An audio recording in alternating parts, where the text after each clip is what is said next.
What's good, y'all? What it do? It's your man Zen Master for Pass the Joint podcast here tonight with another episode of Straight No Chaser coming to you by Hoop Jargon Media Network. Make sure you head over to Hoop Jargon on YouTube and subscribe, where you can catch these guys right along with our host Cliff.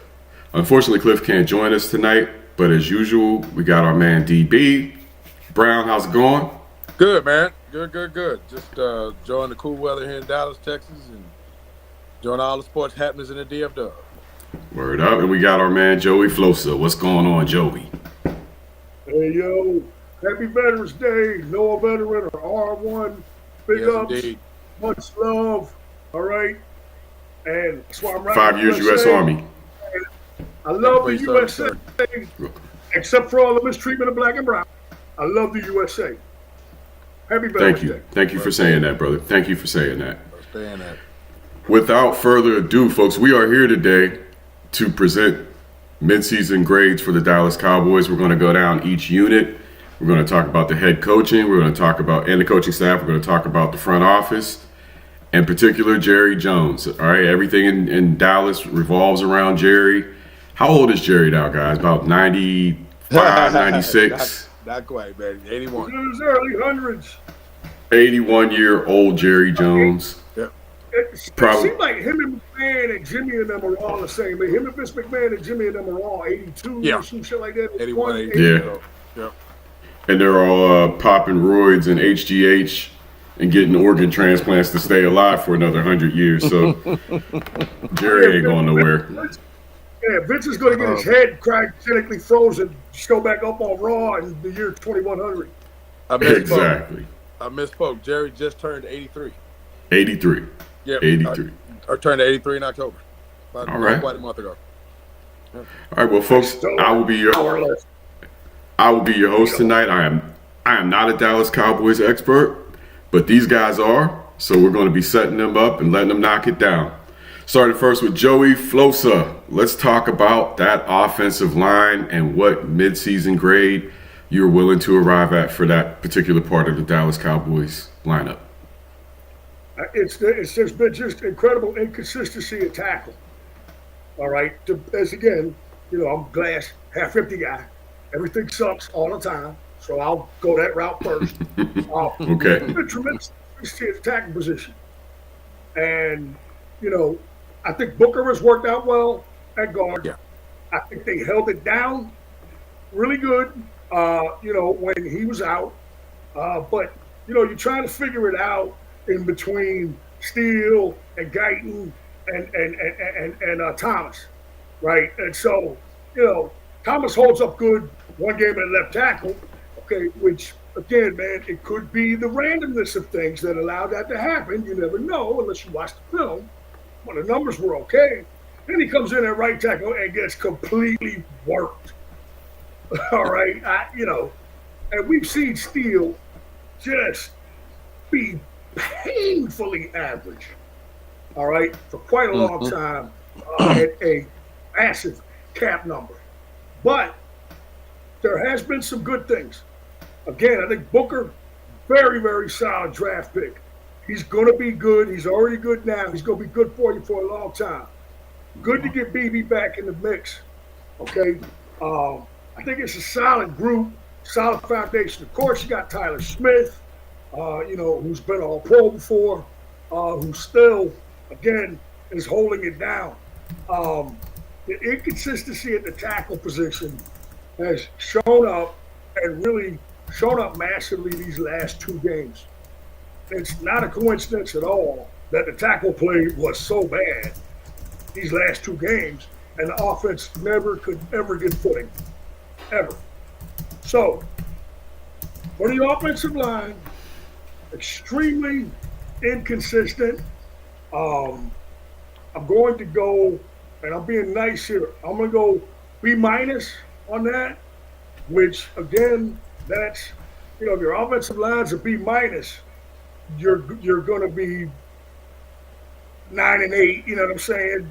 9-8, 8-9, that kind of thing. If they're inconsistent like that and they're a B-, you're not going to be a contender, and you're probably not going to make the playoffs. So just above average for you. Yeah, I'd say slightly above average. Okay. D. Brown? Man, I would. I'll keep this quick. I pretty much right there with Joey on this from chapter and verse. Largely inconsistent. The letter grade was exactly what I was thinking, which is B minus. And I think, that's probably due to the one unexpected effort they had, where you had 80% of their starters out, the backups came in and held it down like they did in a pretty impressive effort. But I think Joey just pretty much nailed it. The tackle play has been largely inconsistent, and you can kind of understand it with the youth of Guyton and actually him getting himself back in the mix. Steele has been a large concern, and to Joey's point, an expensive concern the last couple of years. That's a thing that I think they're going to have to actively address in the offseason in terms of draft and see what his cap number is, a June 1st cut, that type deal. Because I think that's a position when you've got the very expensive Dak Prescott to protect that you've got to address and get right. So largely inconsistent, B minus grade, and I really like the point of, if your O line is at a B minus, slightly better than average, then you're probably that's probably reflective of a slightly better than average, if not average, or slightly below average overall record, which again reflects on the fact that you're likely not making the dance. So I tend to believe that as the line goes, the offense will go. So sure. Would you guys call the Dallas Cowboys offense a B minus at this point?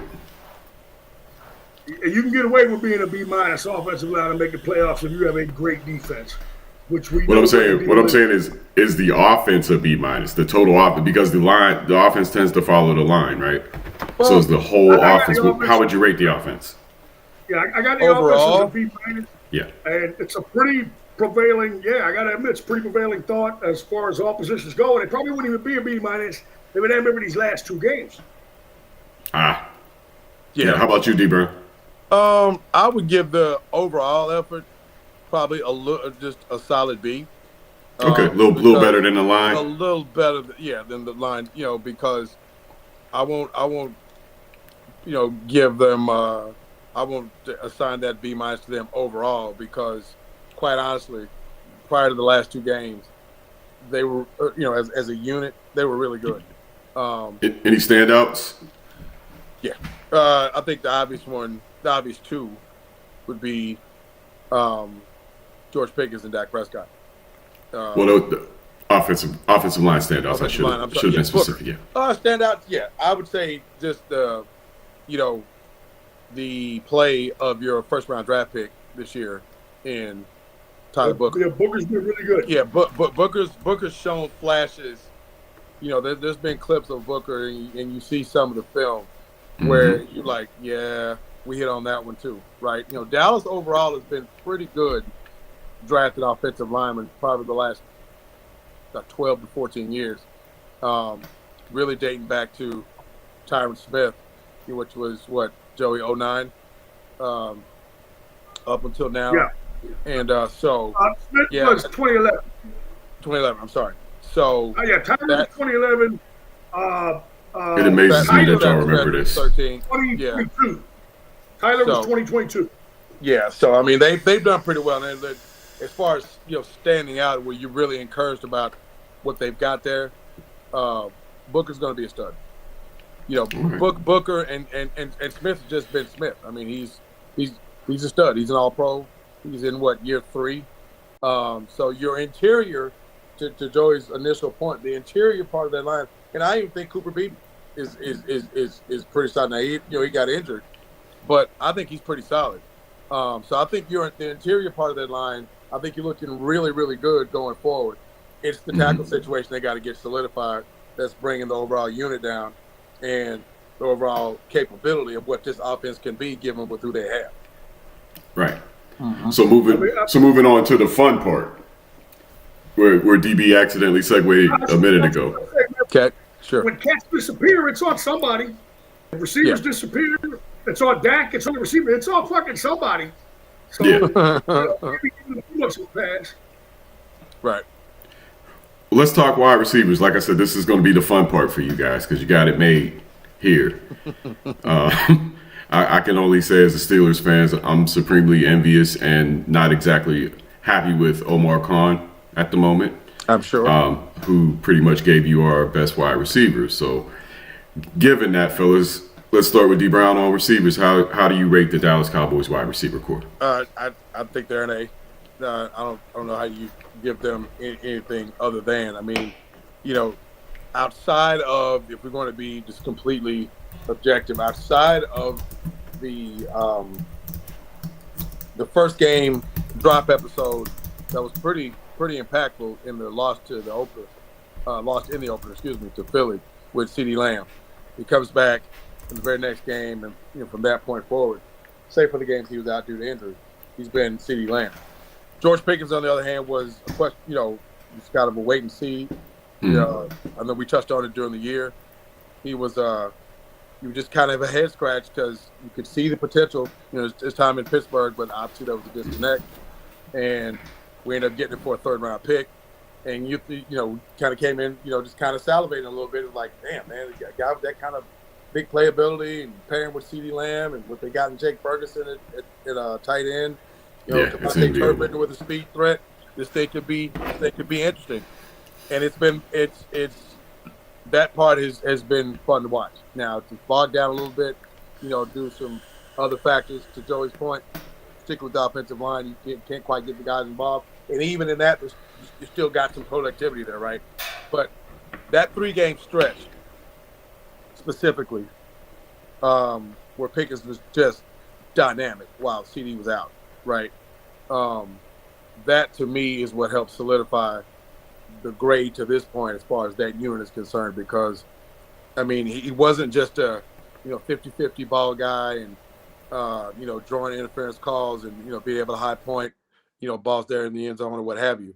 He was running routes, he was getting open, he was making big plays after the catch. I mean, he was just flat out dominant.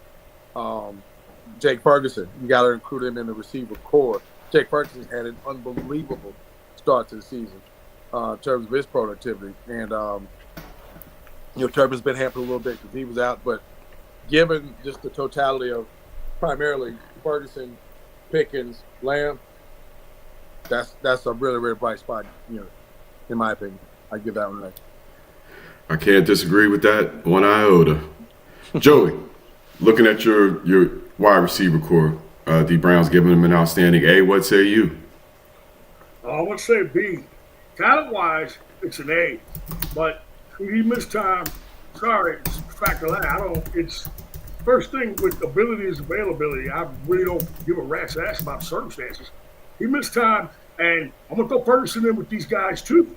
The talent is A, for sure. They're 3-5-1. The performance, B. All right. Too many disappearing acts.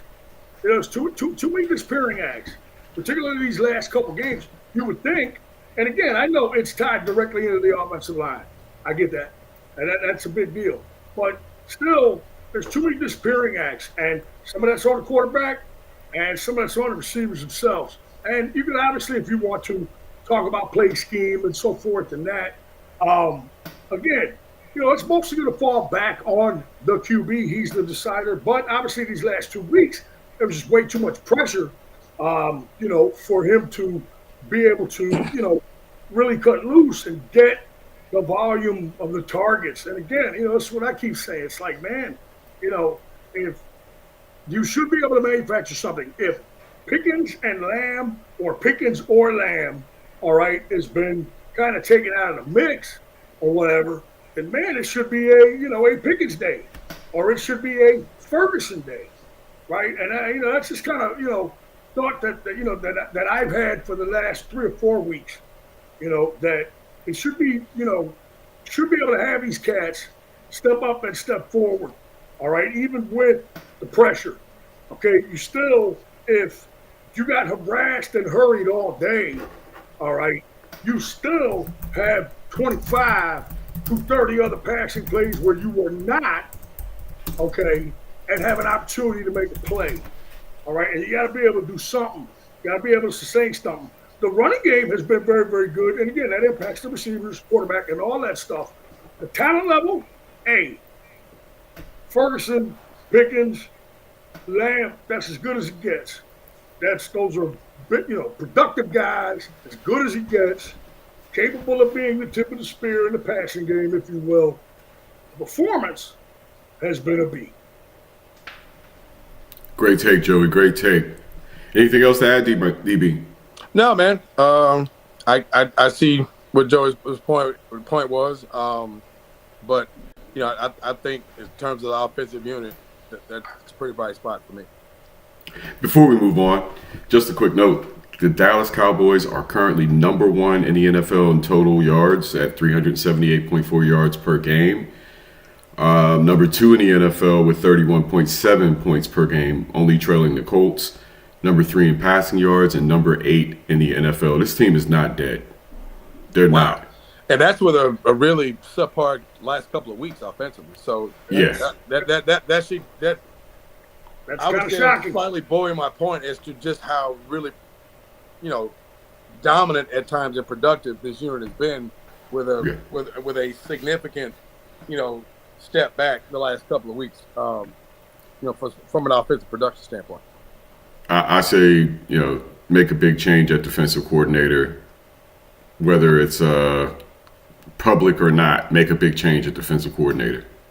Interesting. Matt Eberflus is a failure. I think we can all agree to that. Supposedly, Schottenheimer's been spending a lot more time in defensive meetings. That's my understanding. Yeah. Good. Yeah. That's been pretty public. Yes, he should. Yeah, I'm slowly becoming a Cowboys fan right along with you guys. Don't tell anybody here. No. Let's move on to the prima donna, the premier spot, none other than Dakota Rain Prescott. Joey Flosi, your take on that old boy Prescott. Gotta watch that Prescott. 22 wide banana. Yeah, man. Love talking about Prescott, man. That's just some good shit. I wish he had left around and was still in the NFL, man. Love Gruden.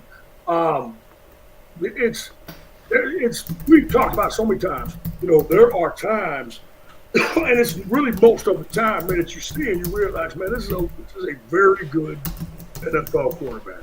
All right, this is a very good NFL quarterback, and the accuracy seemingly has gotten better, which that's tribute to him, and he's healthy. He has played really, really well at times. And again, he's, as we always say, he's tied into the offensive line. When he had his really good years, the cats that they had up front, it was Martin Hall of Famer, the center Frederick, 8-time All-Pro or whatever. I mean, not 8-time All-Pro, but like a 6-time Pro Bowler, a good center, Tyron out at left tackle, and he had a run game, and he's had a run game this year. It has been so remarkably consistent. With Williams averages literally 16 carries, 80 yards a game, and you can win with that, boys and girls, and that's helped him. But he has played really, really well at times. Again, man, it's midseason grade. These last 2 games are a big stain on that for everybody, particularly, the offense, because they've kind of fallen off a little bit. I'm going to give Dak Prescott kind of the grade as to what I see him as in general, but not. That's just a coincidence. I'm not giving him that grade because that's what I see him as, but it's a B+.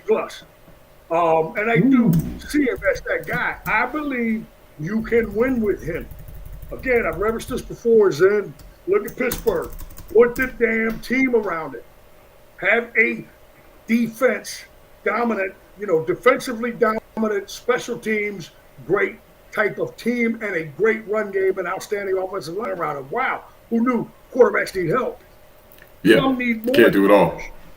All right? They can't do it all. More than the Pittsburgh guys got it done when they needed to, but the rest of that Pittsburgh team, the rest of the Baltimore team, okay, when you start talking about teams like that, the Baltimores, all right, the Philadelphias, the Pittsburghs, they got it done. and did it, with an emphasis on just building the best possible team you can around him. Look at Hurts. Hurts is not a super glamorous quarterback, but what happened? No, They put the best team they could around him, and they played Saquon to his carried talent. the playoff, got to the Super Bowl, and Hurts was feeling in the Super Bowl. He's been very good in Super Bowl. That's what you kind of got to do. You've got to create that environment and put the team around him. We all know the team is not around Prescott as of yet. But I still give him a solid B+, man. When he's upright, again, Cowboy fans just don't know. A lot of them, not all of them, but a lot of fans just don't know. Throw the alternative in there, and then get back to me after about 5 or 6 games. True. Red's football team, by contrast, having a very good plus, above average, top 12, top 10 guy, that helps your football team immeasurably, all right? And it should be obvious, and he does, but the 3-5-1, man. Yeah, you are what your record says, as the great Bill Parcells once put it. But I do believe that with an offense like what you have, there's great potential. You have every team in the NFL suffers injuries. Every team in the NFL gets players back that they're missing. Sometimes things just click when you got new rosters developing and gelling in the middle of the season. Sometimes things click. It's about who gets hot at the right time. And again, with this offense being what it is, you guys are going to be in every game, even if it's frustrating. So let's, for the Cowboys' sake, hope that defense can get its act together. We're going to get to the dark side of the force here in a little while. But DB, what's your take on your quarterback, Dakota Rain Prescott, man? How you feeling? So I think Dak overall through this basically first half of the season, slightly past the halfway point. I would give him with what he's had to almost carry or help to carry offensively, since he's the trigger man.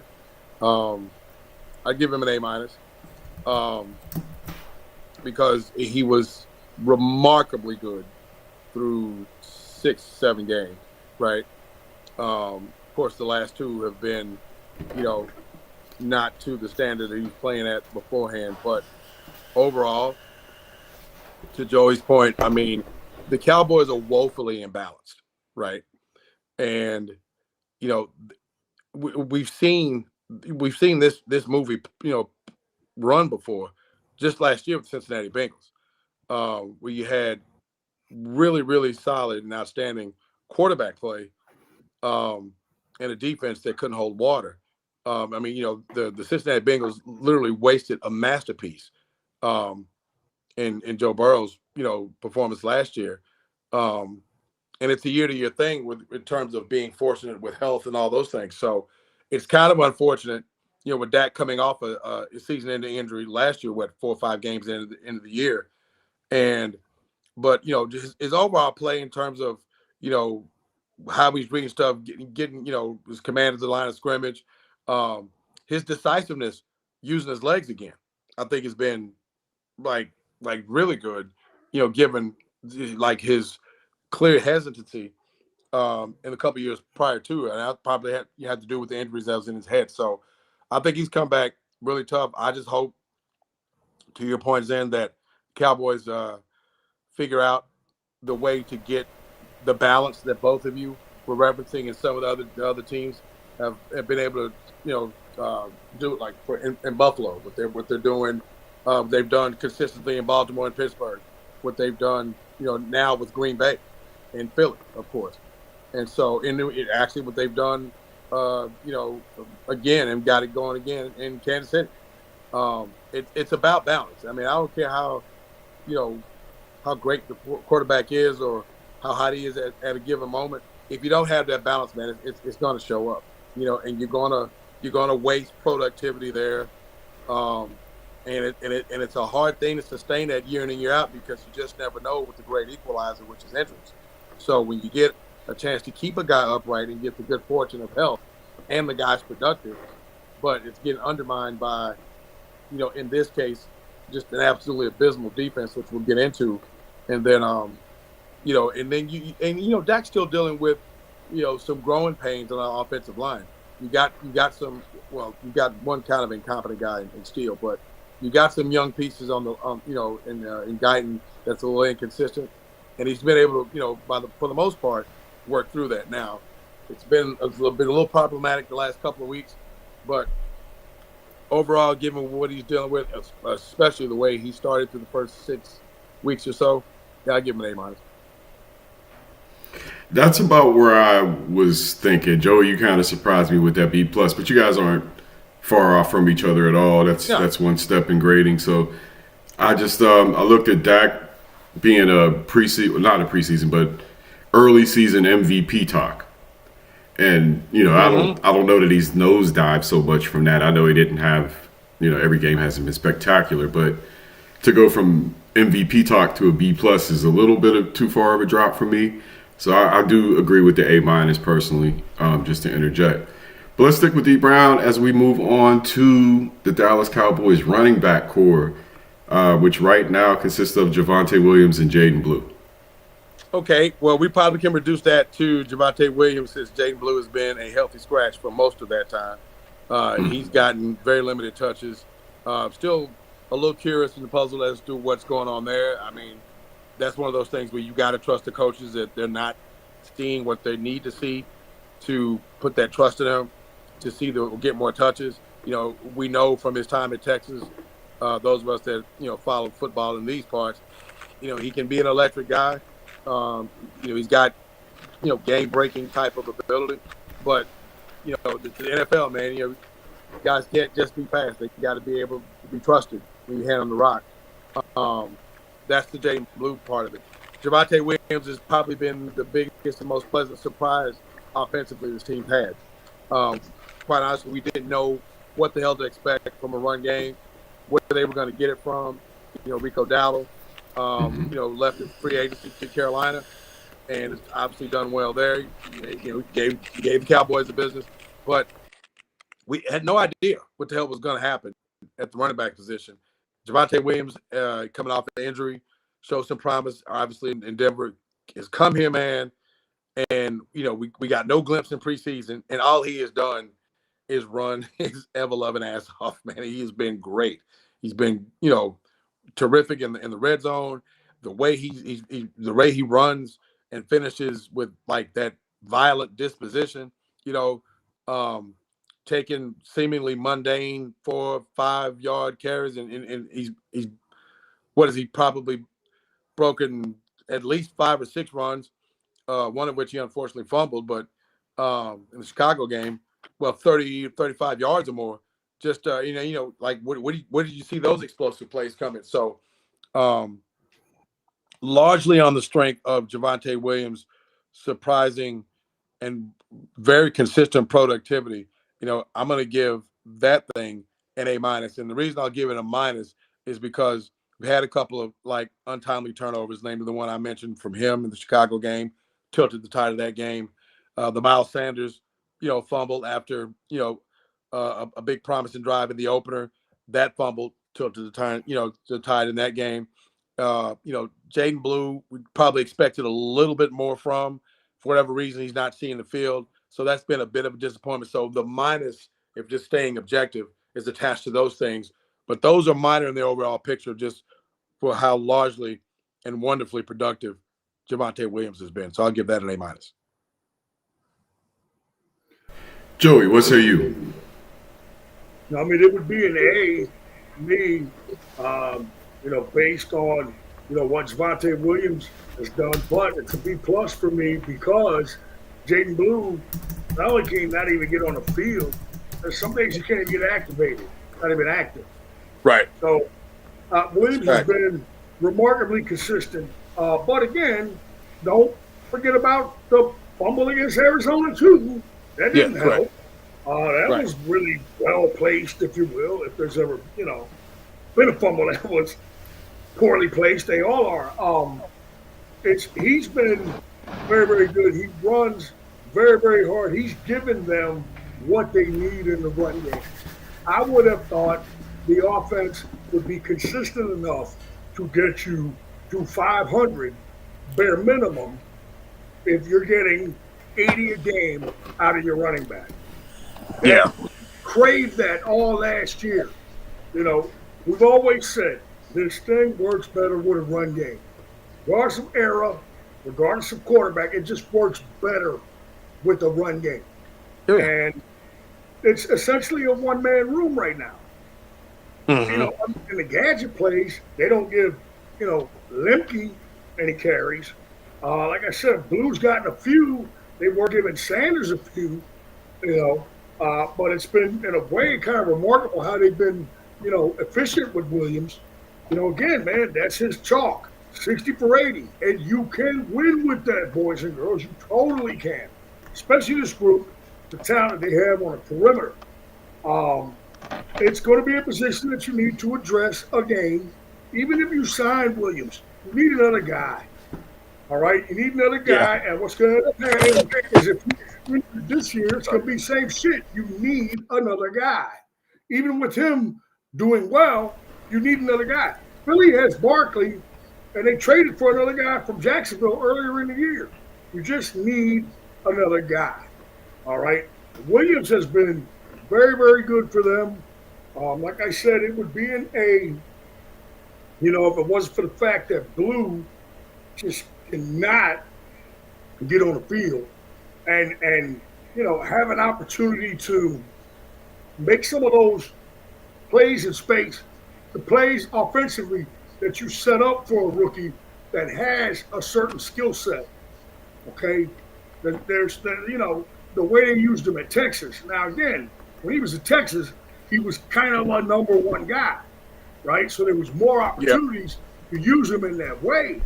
Here, you got to really narrow it down and pick a group of about 3, maybe 4 plays at the most, right, that get him off and utilize his skills.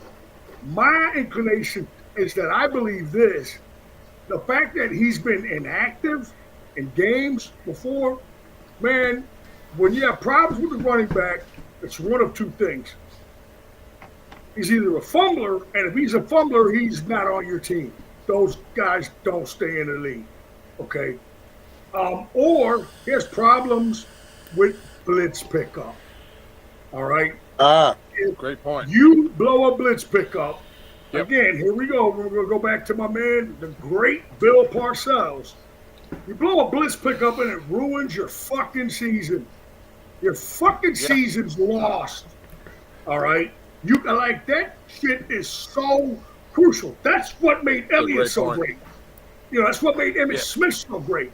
DeMarco Murray, brilliant at picking up the blitz. Like Zeke was awesome at it. So was Emmitt. Bruce was back there on blitz pickup. Yeah. If that dude can't pick up the blitz, right, you can't have him out there. Williams does a fine job at it.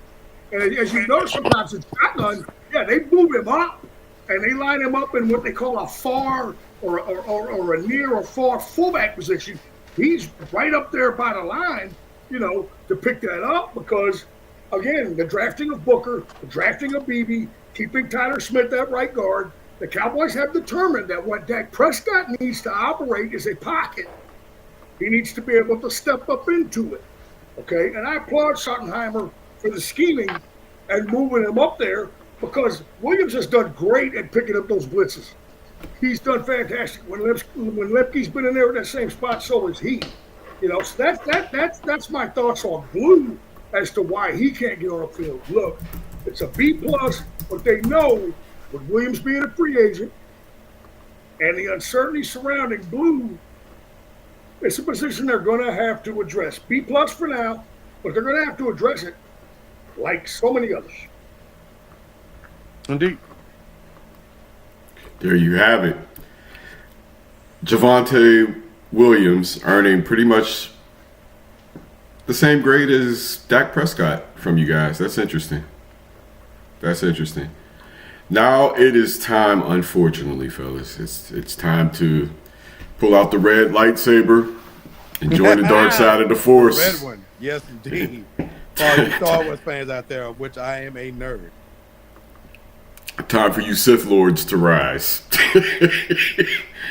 Starting with First of all, let's give your defense an overall grade, gentlemen. Starting with Joey on this one.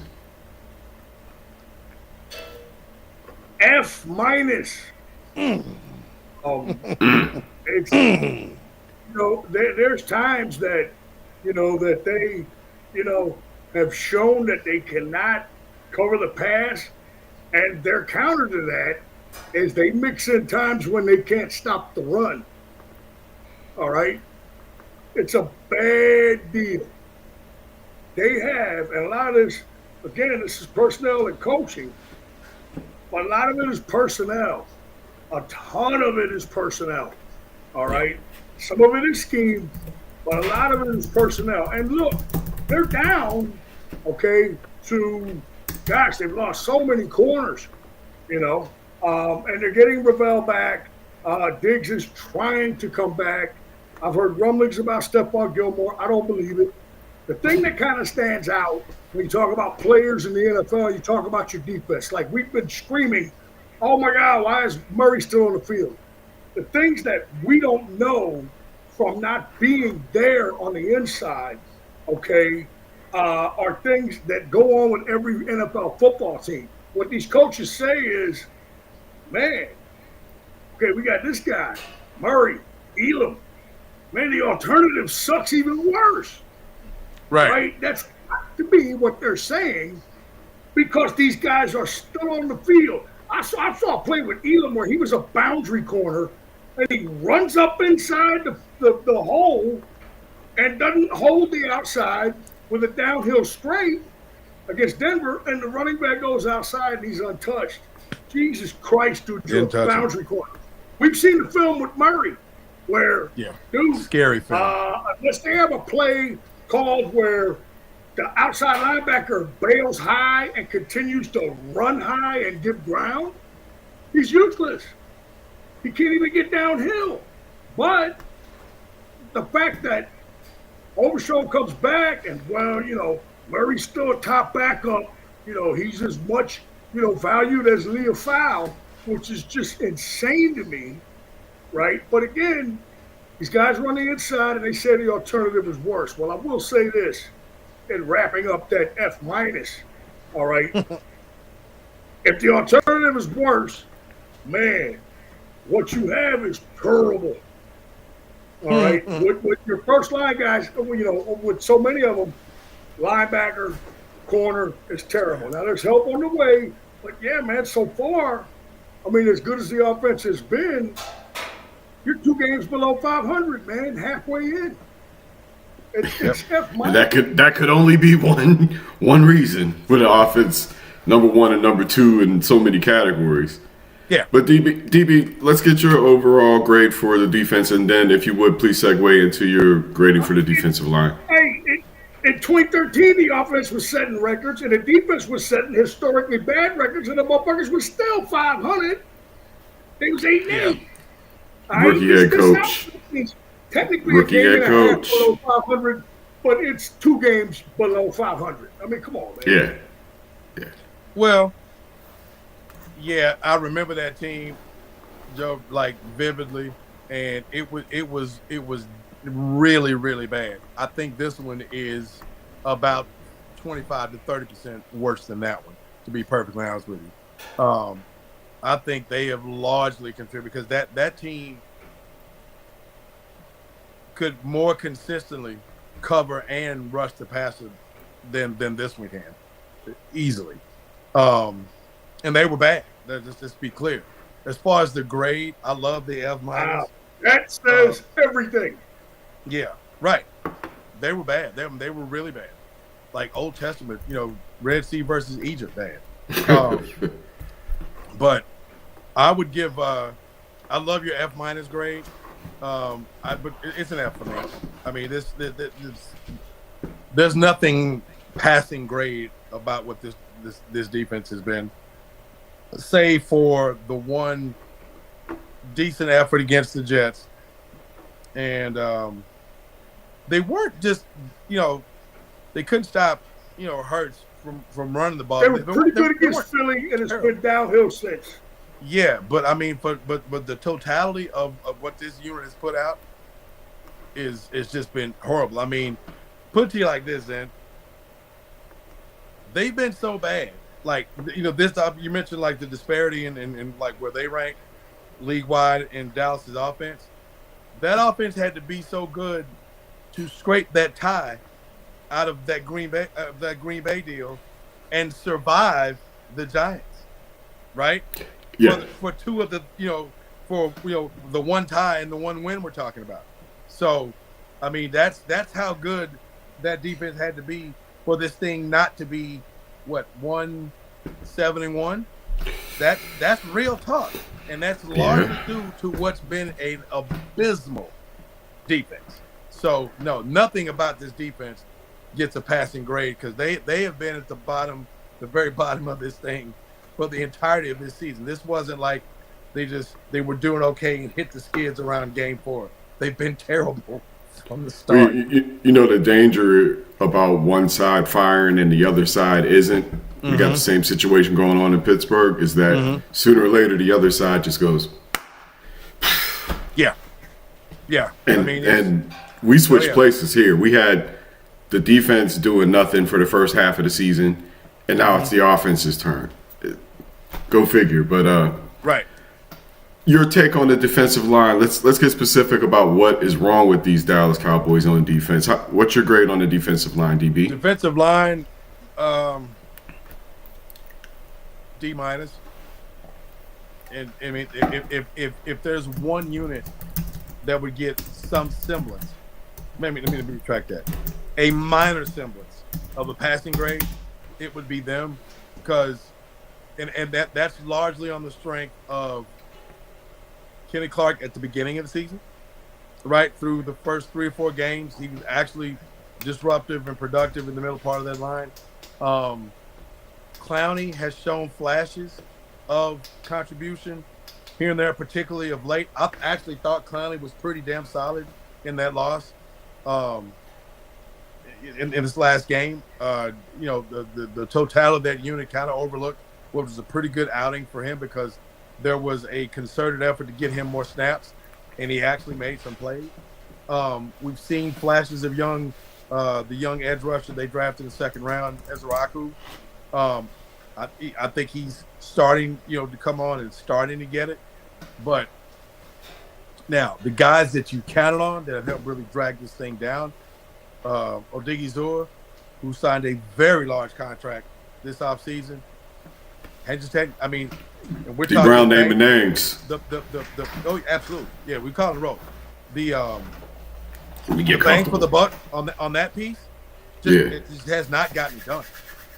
Joey, what was his number? 80 million for 4? Was it? Odigizua? And then if I could spell it, I would look it up. Yeah. It was 80. Yeah, 4 for 80. One, I think the largest dollar free agent signing there was Odigizua. Bank for hype just hadn't gotten it done. Sam Williams has been. He makes what Clark and Williams make. Give me a break. Right. Yeah. So. That's insane. Yeah. So, and then you look at Sam Williams. He's been far more missed than hit. No, I meant right. He makes what Quinn and Clark make. Yeah, Dante Fowler. Guys you were counting on, and it's insane. Yeah, guys you were counting on coming back this thing just have not gotten it done, and were it not for the youngster that you drafted, and look, and the old son of a bitch that you got off the couch, it would have been a straight F for that line. So just think about what that is. You got a rookie who's trying to find out. Who's the old son of a bitch off the couch? Clowney. Oh yeah, I thought that's who you was. Davian Clowney. He was literally on his couch. Oh man. Yeah.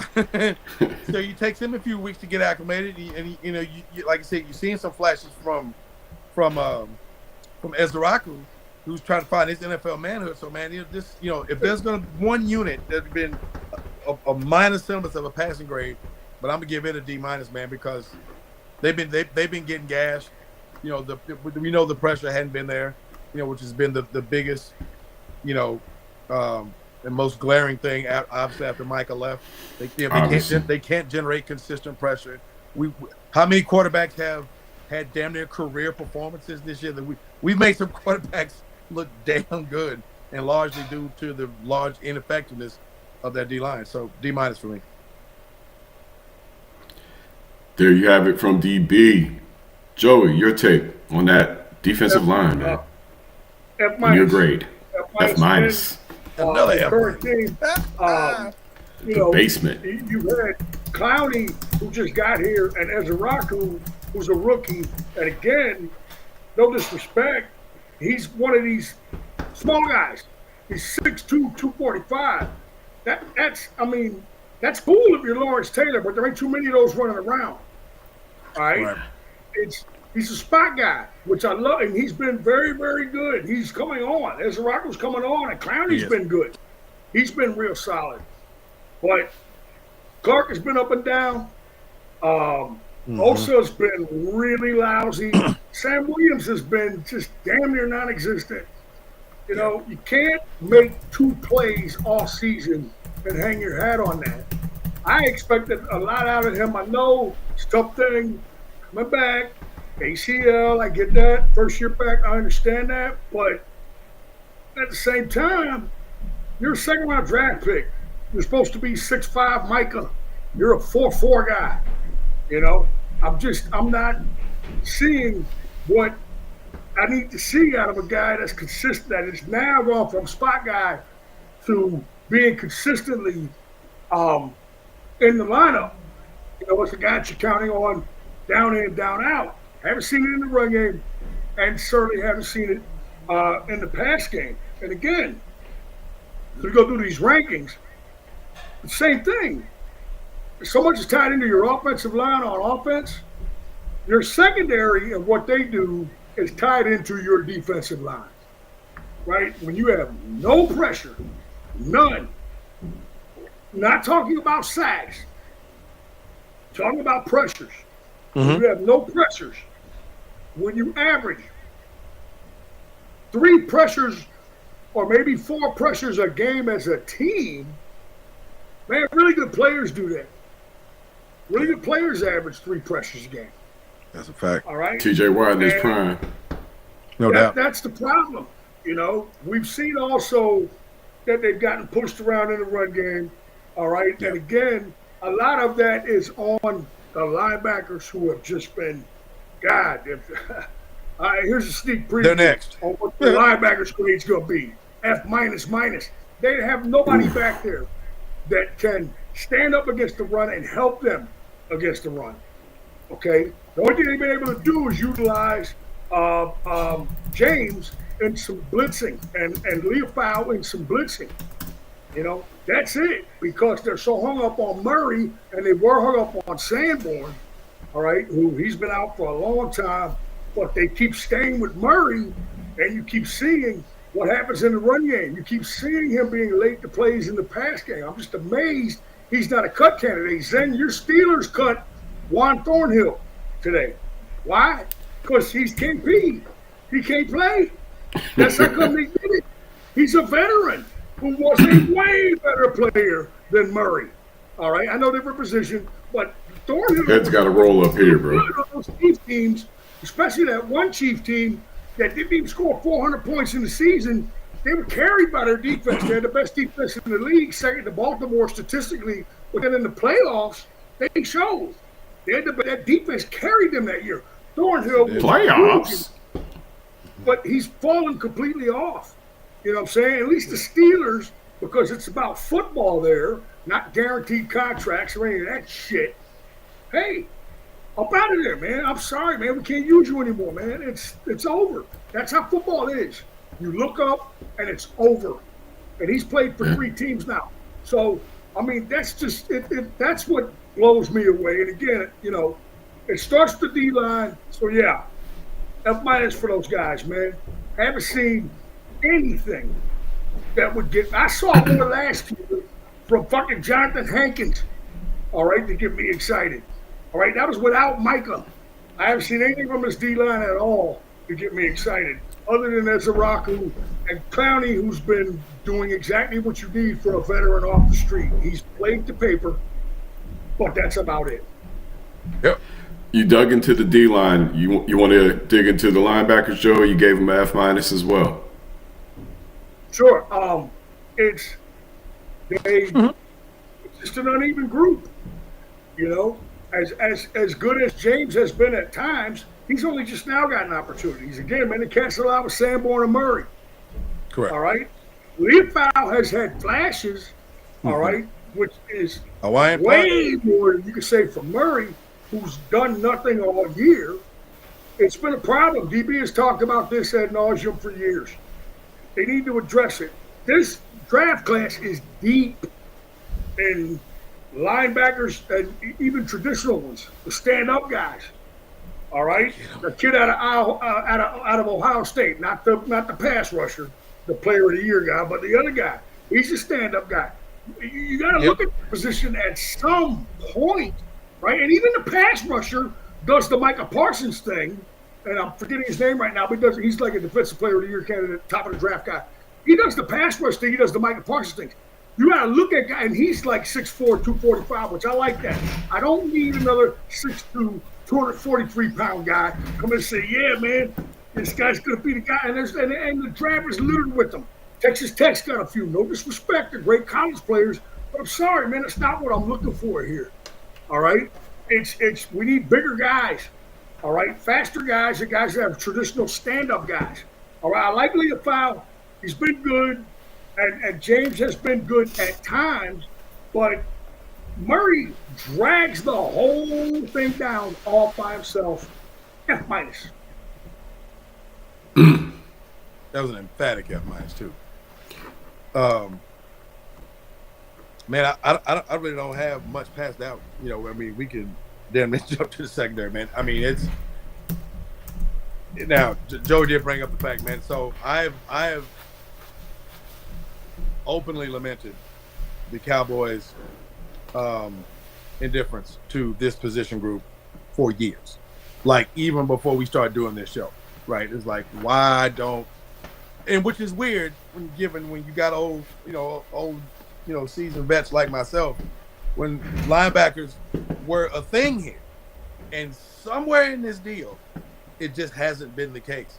And we get these undersized guys to Joey's point and what have you. But sorry to interrupt, but I'm trying to remember the last impactful Dallas Cowboys linebacker not named Mike. Well, Mike was the edge rusher, so. Well, I mean, you know, we have Sean Lee. Okay. When he was playing, you know, God bless him. I mean, he just couldn't get past the injury. And wow, the defense was way better when he played. Yeah, the phenomenal linebacker instincts. I mean, he was Luke Kuechly-like. I remember Skip Bayless bragging about Sean Lee all the time. Man, Sean Lee, I mean, injuries literally robbed him of what I thought. If he could have put 7 healthy years together, I think he's a Hall of Famer. It's been a while. How long has it been since Sean Lee played? Oh, wow. 7, 8 years now? About that. Joe? Maybe more. About that? Yeah. It's been a while. Yeah. Need a start back there.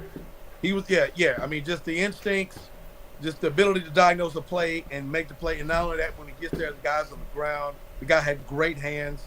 I mean, he could just read a play, you know, just diagnose things just in a liquid spirit. And Dallas has not had that. And I'll tie this in because the only difference in letter grade that I'll give the linebacker group from Joey, if I can be different, is he gave him an F-. I'm going to give him a G. Doggone it.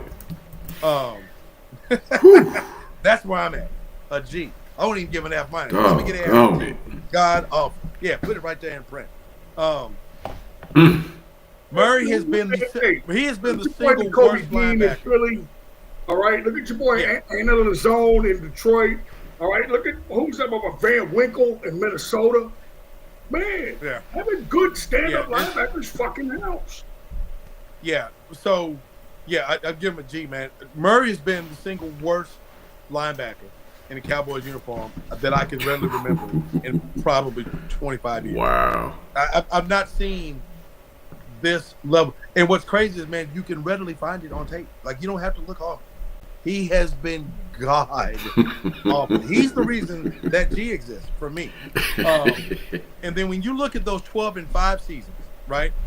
that, were pretty disappointing given the fact, especially the last one, when they lost as a 2 seed at home to Green Bay. But, the losses to San Francisco, the loss to Green Bay where they were just getting just beaten up, just flat punked in the run game, is because in each of those teams that they played all had linebackers. The teams that were making noise in the NFC, that were getting to the NFC Championship game, the ones that played in the Super Bowl, Philadelphia, San Francisco, what have you. And even the ones that almost got there in Detroit Ken Norton, and Green Bay, Darren linebackers. Smith, first rounder. Dixon Edwards, second rounder. Robert Jones, first rounder. I rest my case. Yeah, I mean, so from the Jimmy era to now, the just the indifference, if dare I say neglect at the linebacking position. So that's always led to the imbalance that's robbed this team when it mattered most. And a lot of times the offenses and the quarterbacks took the heat because their front seven has never been a front seven. They'd have 3 really good guys, kind of a worker bee guy in that front 4, or that 3 plus the edge rusher, and the linebackers would be shit, right? And it's been that way forever. This year, it's even worse because you don't have a consistent pass rush. You're getting just beat all to hell in the interior part of the line. And then you've got nothing to support that. Overshown comes back. Overshown, and I would dare say even Logan Wilson, when they do hit the field, dude, they're gonna look like they should be wearing blue capes with a star on them, because the quality of play just from those two, from what's been out there, will be light years better. And this is a guy that's coming off one of the ugliest and most severe knee injuries you can imagine in DeMarvion Overshown. God bless him. I'm just hoping he's 75 to 80% of what he was prior to that horrific injury in Cincinnati last year. But yeah, they are a G, man. That is God awful is the grade that they get for me. Doggone it. I don't know if that's the first, but it is here tonight. Doggone it. Well, yeah, we're going in, bro. No doubt. Naming names and we ain't sugarcoating shit. Naming names and numbers. Damn right. With that, I mean, usually it just we started at the lines and the linebackers, and that's so horrible that the secondary could not possibly have a good season. Just 2 out of 3 are already gone. Ain't no way the secondary could possibly be doing a doggone thing as well, because they'd have far too much pressure on them given the defensive line and the linebacker failure. Or it could be the other way around. You tell me. So what's your grade for the secondary, D. Brown? How you feel about those guys? We'll make this quick. I'll give them a G2. Got off. Another G. G unit. And get this. Not going to lay it on the fact that they've had really debilitating injuries at safety position. Not going to do that, because guess what? Trayvon Diggs, when he was playing, got off. Got off Malik Neighbors. That what Malik Neighbors did to him in that Giants game, before breaking his leg. But could be construed as a civil rights violation. I'm telling you. Black on black crime. Bro, I'm telling you, it was horrible. It was like, I mean, that was cornerback abuse at its most intense, at its highest level.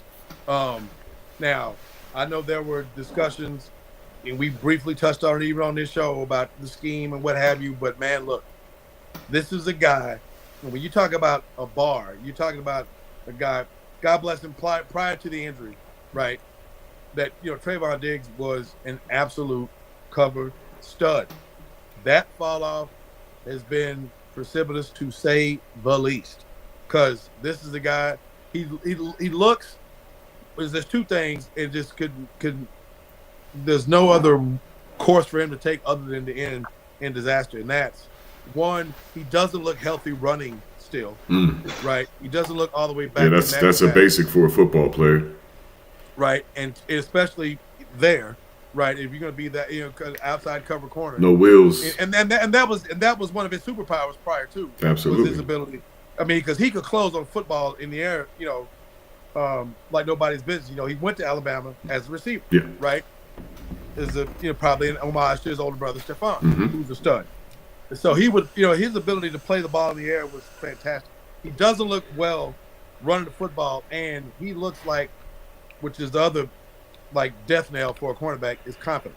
He looks like like even you've seen some guys who are maybe not quite the burners they used to be, but they have the moxie and the swag to be in position to make a play. We've seen that guy before, even post-injury, and Diggs has none of that. Factor in the fact that I think there's been an ill wind blowing with him and the organization over the rehab schedule and the fact that he didn't rehab at the facility and wasn't checking in.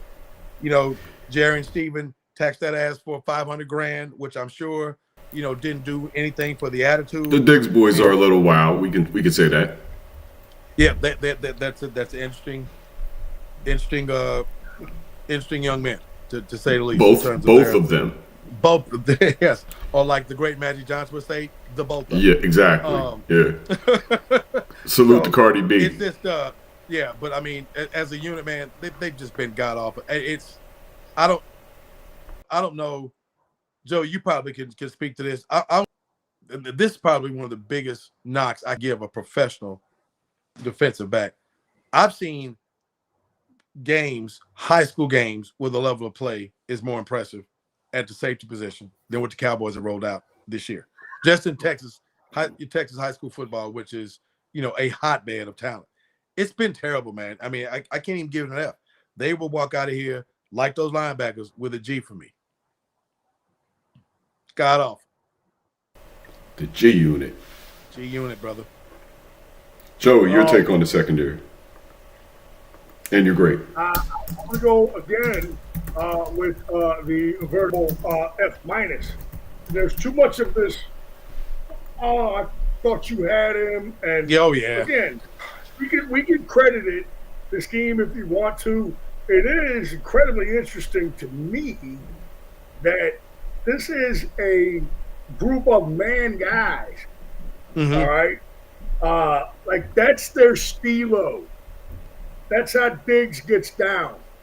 That's how Bland gets down, particularly in the slot.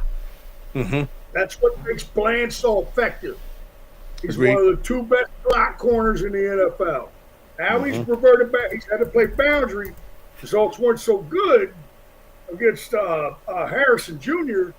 Another civil rights violation. Corner, but it's amazing how guys do better with good guys around them. Correct. It's without Bland for a while. They've been without Diggs off and on, more on than off. He's just been out, right? So, you're sticking these young cats in there, all right, that, again, man, we've said it before, we'll say it again. If there's a really good corner out there bumping around, he plays for somebody, all right? It's a premium, high-value position. Right, so you have all these man guys, and the cat they drafted that's coming back, Simone Ravel. What is he? DQ would have fucking loved him. He's a long man guy. Yep. All right, that's what his stilo is. Now I would love to see, a lineup of, Diggs and Ravel on the outside. Bland in the slot. Yep. We're nowhere near seeing that. That's not going to happen anytime soon. Because Ravel's not going to come back and play 60 plays. And Diggs, who knows when he'll be back. He's trying to get back. I mean, he's trying to get back, but shit, man, I don't know if y'all remember Lafayette Fat Lever, who signed a massive contract with the Mavericks one off season, right? Big money. And he was washed, but he kept going to rehab every day. Yep. Absolutely. Rehab, man. So get that check Great in the call. window. You heard me? Great call, Joey. Yeah, man. I don't know whether we'll see anything out of Diggs this year. And now, as I said a couple of weeks ago, you're pining for the comeback of Malik Hooker just to stabilize the thing. Malik Hooker, an average to slightly above average free safety at best. I don't want to take anything away from him. And Wilson's an in the box guy. They just sent Wanye Thomas to IR. Yep. And Wanye strikes me more as a special teams player, as does Bell. These are Marquise Bell. These are the cats that you're trotting out, and the Bridges and the Brookses of the world. All right? it's too much inconsistency in terms of lineup. Injury has rocked them. And then when they have played, it's like, okay, you expect them to come in like bland, expect them to come in to be perfect. Well, that's not going to happen. All right? It's especially with him having to play more boundary corner. You know? Again, I would love to see Ravel, Diggs, Bland set up, but we've got Matt Eberflus, who he's this heavy zone guy. You know, and I know all teams play some zone, but man, no pun intended, what better way to simplify things, man, than to play some more man? You know, play some more man, you know what I'm saying? Cover two, support the thirds, play some more man underneath, a little bit of angle drop of the backers, but play man deep thirds on the outside with corners, all right, on the boundary, and for the love of Christ, reroute the guys in the fucking slot every now and then, all right? If you're going to do this, if you're going to top this shit with zone, that's the problem. You top these, you know, quarters across shit with zone, and the guys that reroute don't reroute. They don't reroute properly. Right? Wide open to the zone. Got to play on the boundary. So F minus hopefully helps on the way. Certainly will be another target in the draft. That's why I was asking your man DB about my man Mansour, right? I don't think he'll beat it when they pick, but this is where we got to look along with edge, corner, linebacker, the whole shot. F minus for them boys. Today, DB stands for defense bad. Yes. Defense bad. Well, there you have it. The Dallas Cowboys defense getting downright horrible marks from our guys. Draft 8 defenders and 1 running back in next year's draft. There's your fucking draft plan. Go. Fortunately for the Dallas Cowboys defense, that concludes our segment on them. Because, man, I know they're looking at their teammates on the other side of the ball right now. Just, my bad. That's all you can say. Right. That's all you can say. But there's more than two sides. 12. They're going to have to flush out 12 of the 24 cats that actively play on defense. They're going to have to literally, I've done the numbers, they're going to have to flush out 12 of those bastards. 12! True. Technically, there's 3 sides to the game. There's offense, there's defense, and there's also special teams. You guys are gifted with one of the most spectacular kickers the NFL has ever seen. Mm-hmm. Sticking with Floso on this one, what's your grade for Dallas Cowboys special team so far during this midseason, Joey? I give them a solid A-. A lot of that is Aubrey. The return game has been so-so. It's down from last year. Yep. Coverage has been good. Punting has been good. It's, again, I'm going to give them an A-. All right? Mainly because of Aubrey, you know. But again, obviously, there's so many more aspects to it than that. He's been a plus and a real weapon as a kicker, a guy that literally helped your fucking winning percentage this year with a tie. All right, he did that. All right, no, my bad. That was the Giants when he got the 64-yarder. For the right, win. and then back home to win our OT. My bad. Yeah. Sorry about that. Fact check, senior moment. That helped. Anytime, you know, when you get like like, okay, cool, man, you bang a 38-yarder and you win. Well, when are you supposed to do that? All right, but when you bang a 64-yarder and it's Yeah. You got to strike no the ball. problem. He had 10 yards to spare. And your man's from Green Bay the other night, I'm like, damn, man, look at this motherfucker. Right? And his first name is Brandon, too. Right? I'm like, well, you know, wearing number 17, big dude and shit. I'm like, look at this motherfucker, fake Brandon Aubrey and shit. Right? They tried his ass out there for a 64-yarder. And the one that didn't count because of the timeout or whatever, that was closer than the next one that he kicked. 64 yards, man. Yeah, that he yanked the Kenosha. Good at kickoffs. The punter is still, Anchor is still a very, very good Anchor's punter. a stud. Yeah. Plus punter. So I give him an A-. Finally, some positivity. It was dark there for a long time. I gotta say, no D doubt. Brown, your take on special teams. I'm right there with Joey on this one. A minus, largely due to the fact that the return element has fallen off, and again because we know Turpin could be such a weapon. He was paid as such. Hadn't had quite the explosive. Amen. Facts. Yeah, hadn't had the the explosive play. Again, this was a guy who got his bag, and he should have. I mean, but for a guy coming to this season touted not just by Cowboy fans, but by a lot of the league pundits as the best return guy in the game, and that part of the game you haven't quite seen. He's been banged up a little bit from some of the plays had in the receiver core, but the two kickers, the punter has been again just spectacular. I mean, Brian Anger's a stud. And Aubrey is an entire different conversation. He's not falling off. He still looks good. Yeah, Anger, who himself got played, I believe, last year, and Brandon Aubrey is in a different conversation. He's a guy who has affected, offensive field position like nothing I've seen.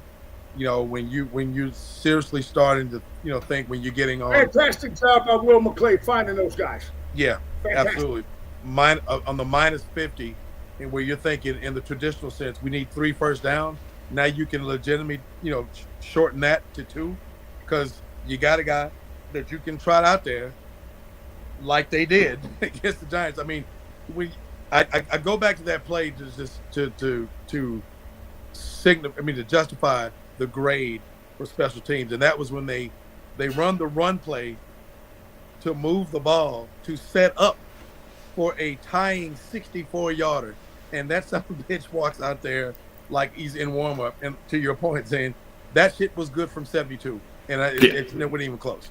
I mean, he drilled it right down Main Street. It was about 1.5 feet, just below the top of the uprights, and I'm like, good Lord, this is sick. So, we got a new breed of kicker in the NFL. I'm kind of disappointed, and I guess I guess we get to the last faction, the owner and front office, that I haven't heard a press conference. I didn't get a press conference on their off day today that he had been extended. I don't want that dude getting to the off season. I wanted to hear about his extension during this bye week. We haven't had that press conference yet. The week's yet young, but I was hoping to hear it since it's the players' off day. Hey man, there's a 11 o'clock press conference announcing that Brandon Aubrey's been signed for 3 years and $28 million. Yeah, don't play around with that. Don't play around with that, dude. I mean, he's Learn a your guy lesson. that affects field position like no other kicker I've seen. And Pickens are the only real signing questions that they have. That's correct. Yeah, and that one is a no-brainer. Rodney Williams are the only signing questions that they have going into the offseason. And Jerry's under the gun because of Parsons. The thing with Aubrey is you can do the tender shit with him. I mean, he's 30 years old, but you can still do the tender shit with him. And listen, caution against signing of kickers long term because of what happened to my man Dan Bailey, the most accurate kicker in history. At the same time, was also the highest paid kicker in history. He got the fucking yips one year, and I saw it. And it continued in next season, and they cut his ass. It sounds the good. The kicking version of Chuck Knobloch. But you got to tender him at least at one time. And then if he shows, all right, man, Jesus, dude, we're four years in this shit, and this guy is who he is, then you give him the long-term deal.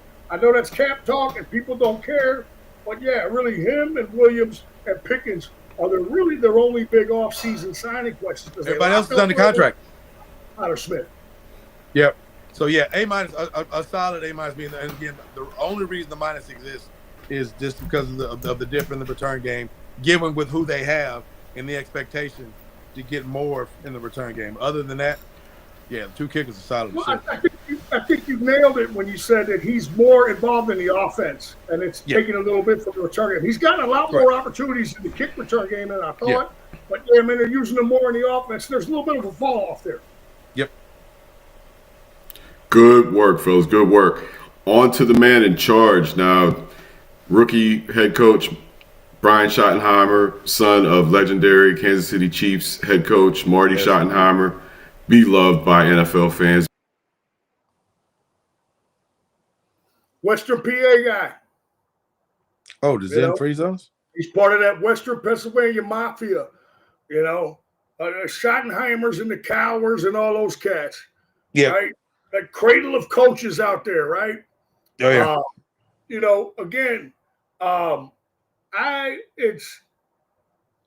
You're so jaded or altered, if you will, in terms of looking at any Dallas Cowboys head football coach search. And I know DB will agree with me in this. You look at it through the Gerald Wayne Jones lens, all right? Because when you talk about the head coach with the Cowboys, all right, it's the head coach plus Jerry. That's what it is. All right? Unfortunately. And you have to accept that and deal with it. That's the way it's going to be. Unfortunately, now, you're correct. Here's Schottenheimer. All his head coaching opportunities dried up after the fucking Jets, which was 10 years ago, right? Who could believe, right? Them bastards went to several AFC championship games with fucking Mark Sanchez, all right? Schottenheimer was on that staff, all right, with Tannenbaum and them boys that all got TV fucking jobs and Mangini and all those assholes, Rex Ryan, that's the thing, right? He's waited and waited and waited.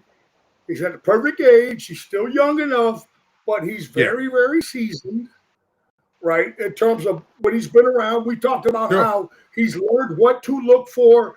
And he's also learned, this thing about learning and picking up knowledge, man. When you watch other motherfuckers, you learn what to do, and you also learn what not to do.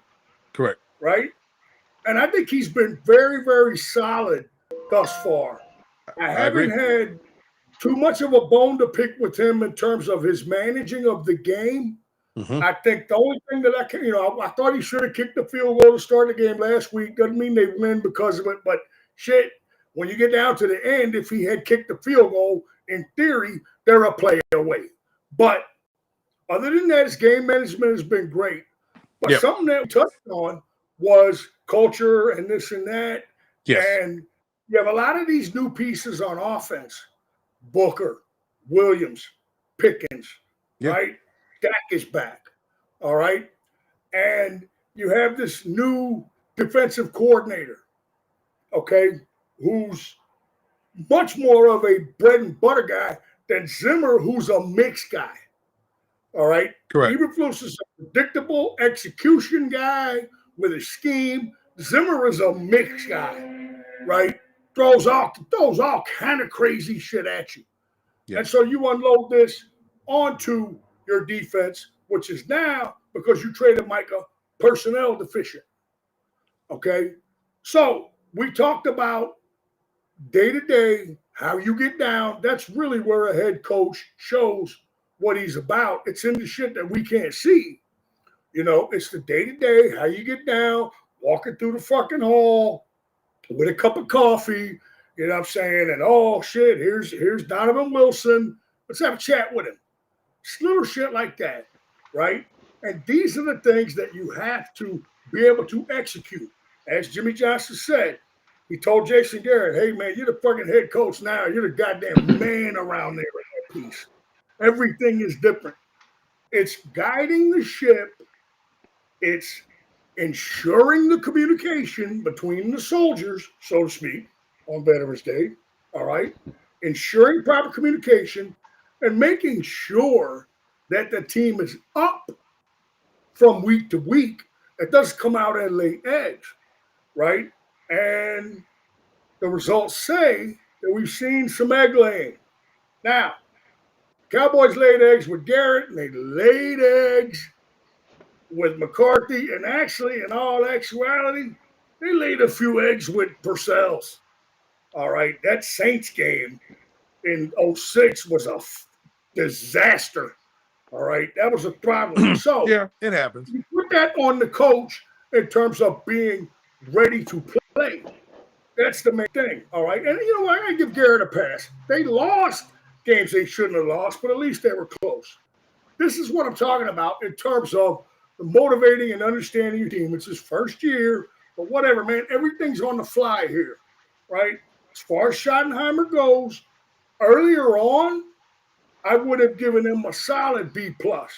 I got to go B minus now because again, here we go back to my man Parcells, Italian American, by the way. Don't forget that. Okay, got to get that in. Who said you are? Record says you are. You know, and throw out the fucking schedule. Oh, this is that's why they should come out of this thing. 6-3 or whatever. That doesn't matter. Shit changes year to year, week to week in the NFL. Fucking Lane Johnson went down from the Eagles last night. Think that shit doesn't hurt? Bosa's out for the year with Frisco. Think that doesn't change things? Yeah, man. Shit changes from year to year. In the end, Travis Hunter's out for the year. Water finds its level, and you are what your record says you are. Regardless of the schedule, this ain't college. This is the NFL. B minus, and I will say this in closing. A lot of that, or not a lot of it, but some of it is honeymoon period. Interesting. A little bit. A little bit. You know, a little bit. There's some things, a little bit. D Brown, your take. I would go. I think B minus is fair. That's kind of what I was thinking. B to B minus. And I think the minus was probably tacked on here just over the last couple of weeks. That game in Denver, probably the bigger contributor to the minus for me. That in terms of that was the one game where I probably questioned some of the a couple of play calls, and again I talked about it in the show after that game. He owned it, right? And I gave him his card for that. I mean, he flat out said it at halftime, said it again after the game. We got to play better. I have to coach better, right? I'm one that I always like that because you don't get that from every coach. As a matter of fact, you get some coaches that'll flat drop their guys in the grease, but I do like the start of what his tenure is here in terms of a culture building thing. There seems to be a buy-in. I am a coach. I know how important that is at any level. If guys, are not dialed in, they're not buying what you're selling. I don't care what your acumen is. It ain't going to get done. Right. So, and if you think back to when what was seemingly an underwhelming announcement when he got the job. If you remember, the first guy to the podium, in the building that was the most vocal in the support of hiring him was one Dak Prescott. There was a real relationship between those two prior because, Schottenheimer's been in the building in an advisory capacity. He was actually the guy contributing quite a bit to the play design when McCarthy was here, but McCarthy was the guy pulling the trigger on the actual play calls in the game day situations. Well, I like what I've seen, by and large from Schottenheimer in that, due to his DNA, God rest his father's precious soul, he likes the run game, there's a doggedness to him in that run game, and I like it. I think it speaks to the desire to achieve that balance that we always talk about. I think that's due in large part to why that Javonte Williams has been productive because he's been consistent in going to him. And so I like in establishing, what are we going to see from this guy, right? Like to Joey's point, which I think is a great one, the honeymoon period. Like, what are some of the things that you like about this or what this looks like going forward, right? As you got a year behind you, you've got a chance to establish that culture. You get one or two more playmakers, perhaps, and then they focus on the other side of the ball and what have you. And I like the fact in terms of the head coaching element because you're in charge of the building. You're in charge of what your OC and DC are talking about. Your special teams coach. You've got to touch all those things, right? You've got to be that delegator. You've got to be that overseer. I like the fact that he's taking the onus of being in the defensive meetings, right? He's an offensive guy. We know that. But, hey, man, he's the head coach now. So I'm liking some of the things I'm seeing from him from just the optics of what a head coach does, and a successful head coach. Zen, you can certainly attest to this. For all the time, well, hell, Pittsburgh's had 3 coaches in my lifetime, and I've been here a damn long time. Each of those coaches have had their hands, their imprint on that team in all aspects of the team was evident, right? Yeah. There was an accountability that not only held the players to, but to the coaches. Like, hey, look, this is your unit. This is what I need from that unit. Make it happen. If you're not making it happen, we're gonna have a conversation. We had, you saw that here from Jimmy Johnson. You saw that here from Parcells. So I'm liking some of the foundational establishment from the head coaching optics, if you will, from Brian Schottenheimer. Again, going back to, and this is where I landed on this, the Parcells axiom of you are what your record says you are. There's some things that could be improved. 3-5-1, and we're giving him a B+. 3-5-1. This is the Cowboys. So, a B minus. Yeah, B minus. But I think he's done some things well to even get them to that. To be honest with you, because there was some elements in some of those games where they damn sure could have laid the proverbial egg and quit. Giants game being one of them. Held the Green Bay game being another one. There are multiple opportunities to what, just ain't it. And he's the guy. He's making the play call. He's working the sideline. He's doing the thing, the head coaches do, and they get the results. So, to B minus, I think with the arrow pointing upward, if I can land it there, I think there's I think it's a much better situation with a B minus with the arrow pointing the other way. Look, the head coach is the chef, right? But he doesn't do the grocery shopping. So let's talk about who does do the grocery shopping, which would be, in this case, the front office, and in this case, the general management and the front office is symbolized at least by one man in Dallas. I'm sure his son Steven has plenty to do with, whatever goes on operationally within the Cowboys organization, and is constantly plotting against his father to take over. But until that occurs, say again, Joey.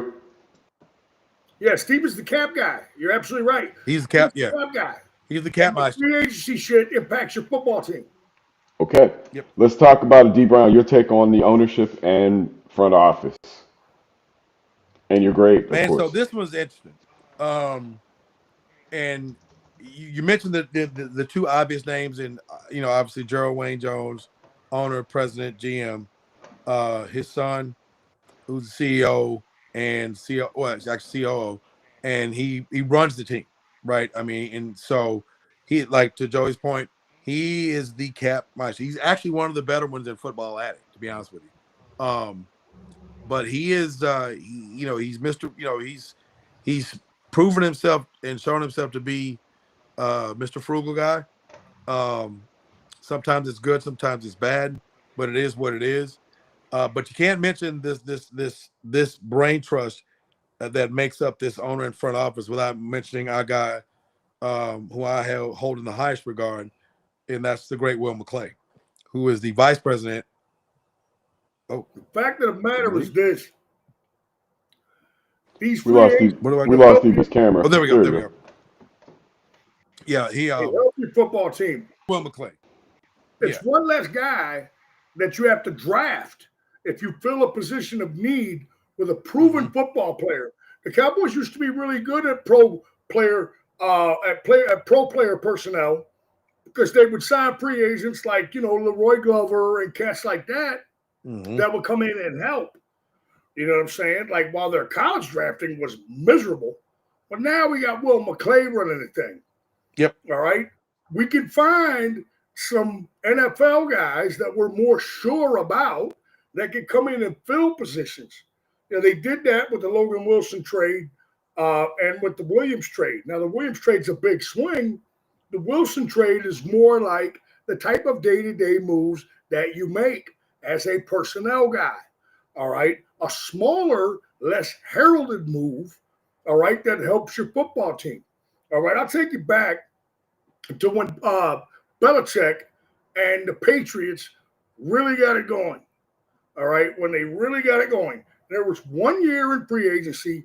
They signed 21 guys. Now get this: only Lamar Smith, my man, the running back from U of H, made more than $1 million. That team won the Super Bowl. All right. Mm-hmm. What was that, like 1982? Against the Carolina Panthers in the 2003 season. These are the kind of things that you do. Every decent free agent that you sign, and every now and then you follow the blueprint, which is Philadelphia, which is Baltimore.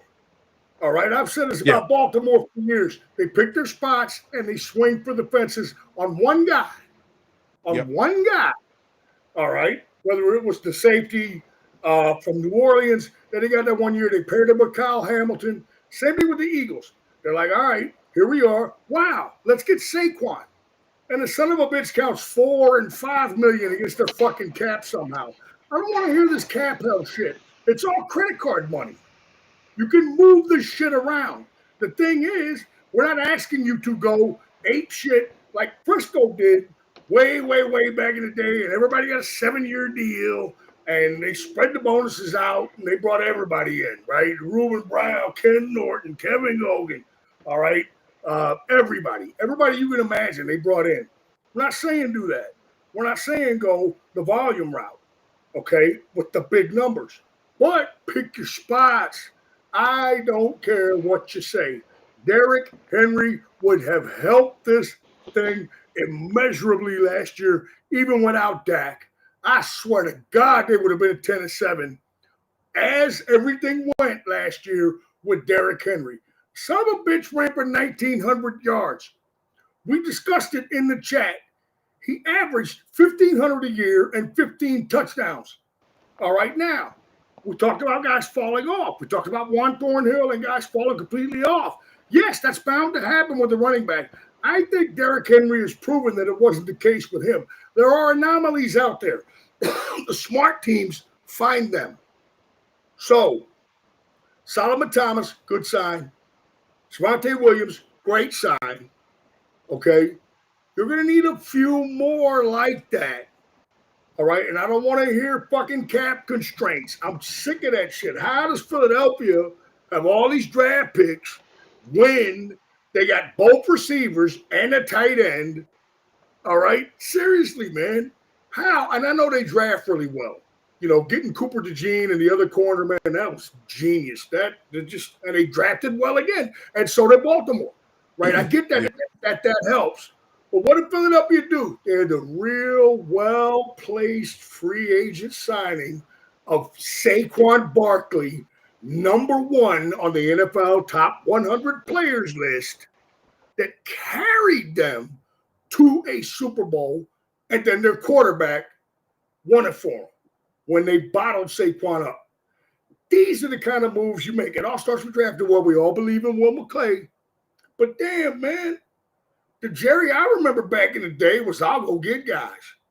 You know, say, oh, guys free. Oh, shit, Bernie Kosar, $1 million for a backup quarterback? That's unheard of in 1993. I'll sign him right now, immediately, once he clears waivers. Money ain't a thing. I know the cap wasn't a big deal, but whatever, man. Cap didn't exist then. Cap is credit card money, man. You can move around this shit if you want to. I remember the Saints $200 million over the cap in 1 year. They didn't get noun. I'll translate. Noun means none. They didn't get noun penalties or draft picks taken away from them. You can make this shit work.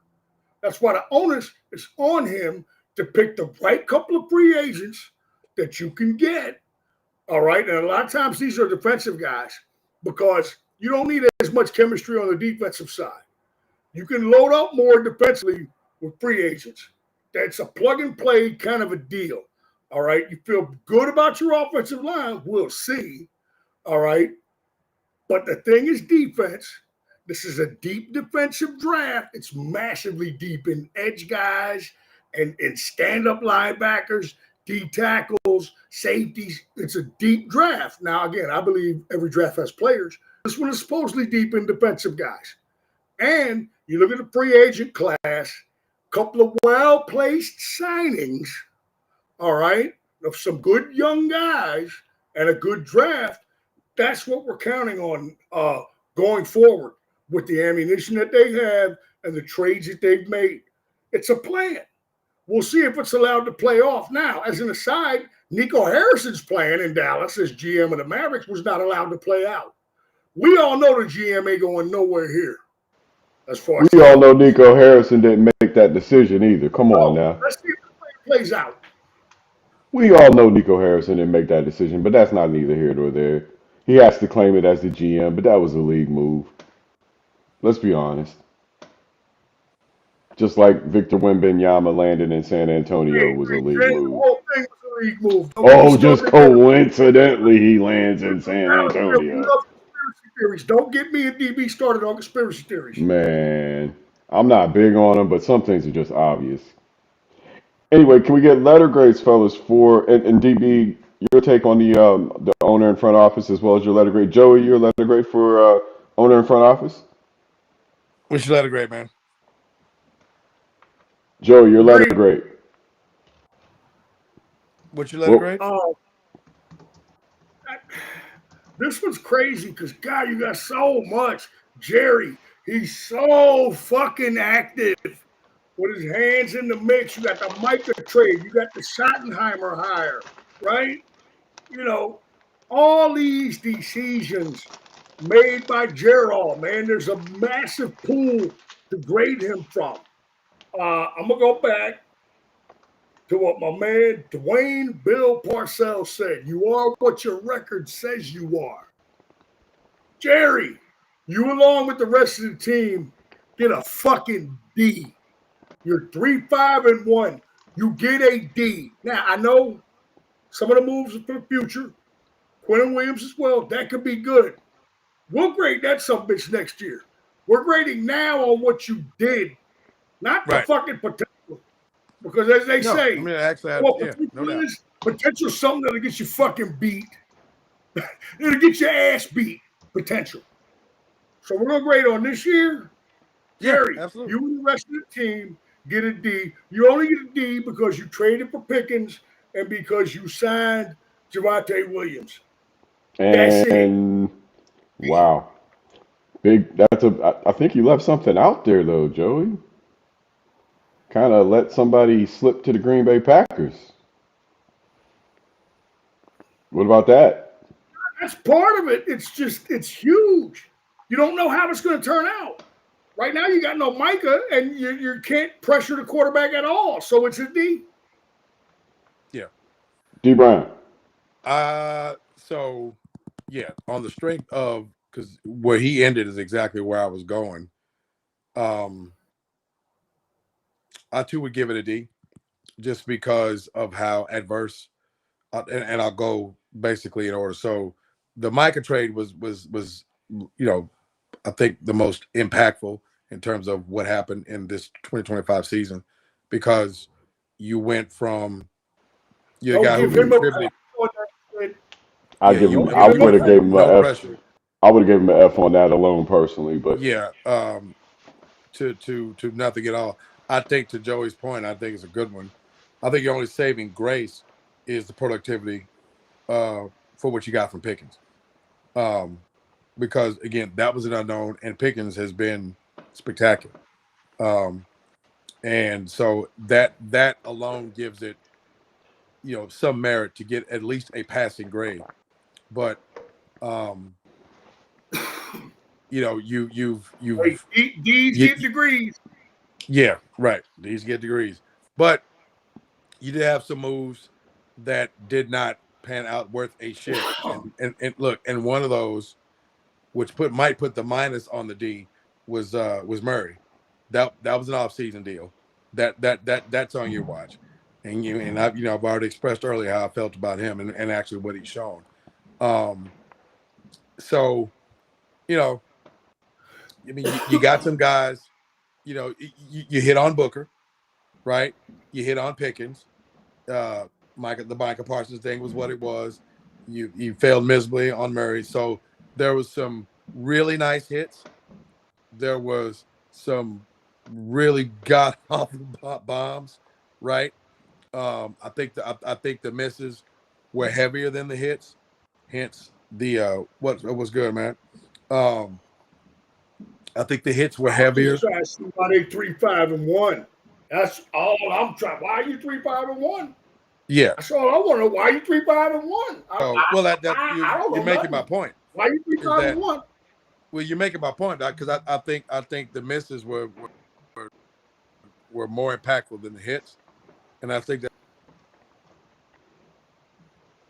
because you are three There five you and have one. it, Joe. Yep. Joe, you wanted to add to that real quick? I'm sorry. Nah, it's not. I wasn't trying to not make your point, DB. Yeah, I yeah, was actually trying to make it again, man. Where yeah, are we? Here we yeah. are. And again, hey, listen, I'm in the same boat with you. Mm-hmm. We're objective Cowboy fans. We're not, Yeah. the guy in Jinkos with the fade. Nah, fam, Cowboys going to win it this year.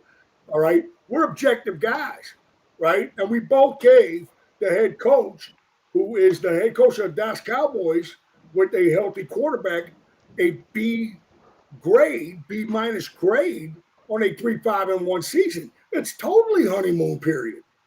It's 100% honeymoon period. And so, what will happen going forward is what he does behind the scenes. We're okay with the play calling. Love the commitment to the run game. But Mm-hmm. man, the Dallas Cowboys, and yeah, we're media guys. On the 3-5-1, oh my God, if these guys are real media guys, they're just going to hammer the Cowboys. Look, man, we hammer the Cowboys repeatedly. We've done so when they were 12-5. All right, That's a fact. that's our steal. But That's you on have two tape. guys, me half empty, D Brown half full, and we both gave the guy a B minus, and he's 3-5-1. And we don't think that they should be 3-5-1 given the talent. I think that says a ton about the honeymoon period. Schottenheimer, we're not against you. We're not against you. We're not against you yet. We're going to see how it plays out. But I still think with a healthy quarterback, they should be a little better than this. I don't think so. That defense torpedoes every good intention you got because the margin But for you error can't get to because 500. it You but can't be here's 500 what I'm with saying that. though, Joey. The margin for error is non-existent, and you know that an offense as good as much talent as they have, we both acknowledge that they have, but on Yeah, a they got 17-week to be grind, perfect. Yeah, you're you're right. They got going to to be perfect. have fallback, and when they're not, you get 3-5-1. So that defense, if that defense was good enough to be called bad, they'd be above 500, but they're fucking terrible, right? And there's zero margin for error. So and matter of fact, we asked the question before it happened, then it happened, and we saw it played out. What happens when this thing isn't hanging 40 or in the upper 30s and they're putting up 400 yards? We've seen that the last 2 weeks. What was the result? Bingo, right? Now, so and that that offense wasn't terrible. They made some mistakes they shouldn't have made. They weren't terrible. They go right down the field, but when you have to score touchdowns. And I mean, think about it. If they get 9 possessions in a game, right? You're needing, not wanting, you're needing this version of the Cowboys offense to score touchdowns on 5 to 6 of those, or you're not talking about winning the game. If you come up empty or you kick field goals, then they're going to get their ass kicked because their defense can't hold the three of us sitting here on this panel. So that I think that's more of a contributor to 3-5-1. I don't think they have enough talent to be better than what they are. I think they're fortunate to be 3-5-1, to be honest with you. So who are the red zone problems on? Who do you pin the red zone problems on? I There's think it's a got little to be bit of fucking in the last couple of weeks. It's been a little bit of a fall off in the offensive line. I think it's also contributed in the fact that I think Schottenheimer took a McCarthy pill and got cute. Instead of doing, but especially in that Denver game, it's like, bruh, why are you trying the 23 skidoo when turning around and handing that shit to Javonte Williams had worked real well? Like, make them stop that shit 3 times, right? Because he's been really good punching that thing in from 5 yards or inside the 5 yard line. So it's been a little combination of those things. And I think maybe this break, hopefully, let's look at a bunch of film. Let's get back to doing what we really did Kind of well. firing in. That's your run game, right? Yeah, and the run game and the one setup, and that's there's a combination of things. I won't leave Dak out of this. When you look out there and the best corner in football gets hurt, okay. the best corner in football gets hurt. His sub comes in, and I don't need Schottenheimer to call this play, right? If the best cornerback in football gets hurt, and his backup his backup comes in, right? And you've been playing at the level you've been playing it all year, and you don't see that 6'4" George Pickens comes in with a dude that hadn't played all year, and you don't, and he's got the wide side of the field, and you don't throw the ball to him, and you force a slant. Is that Dak or was that Schottenheimer? No, I think that was a Dak play. I think that was Dak committing to throw that slant. Just go back and look at the play.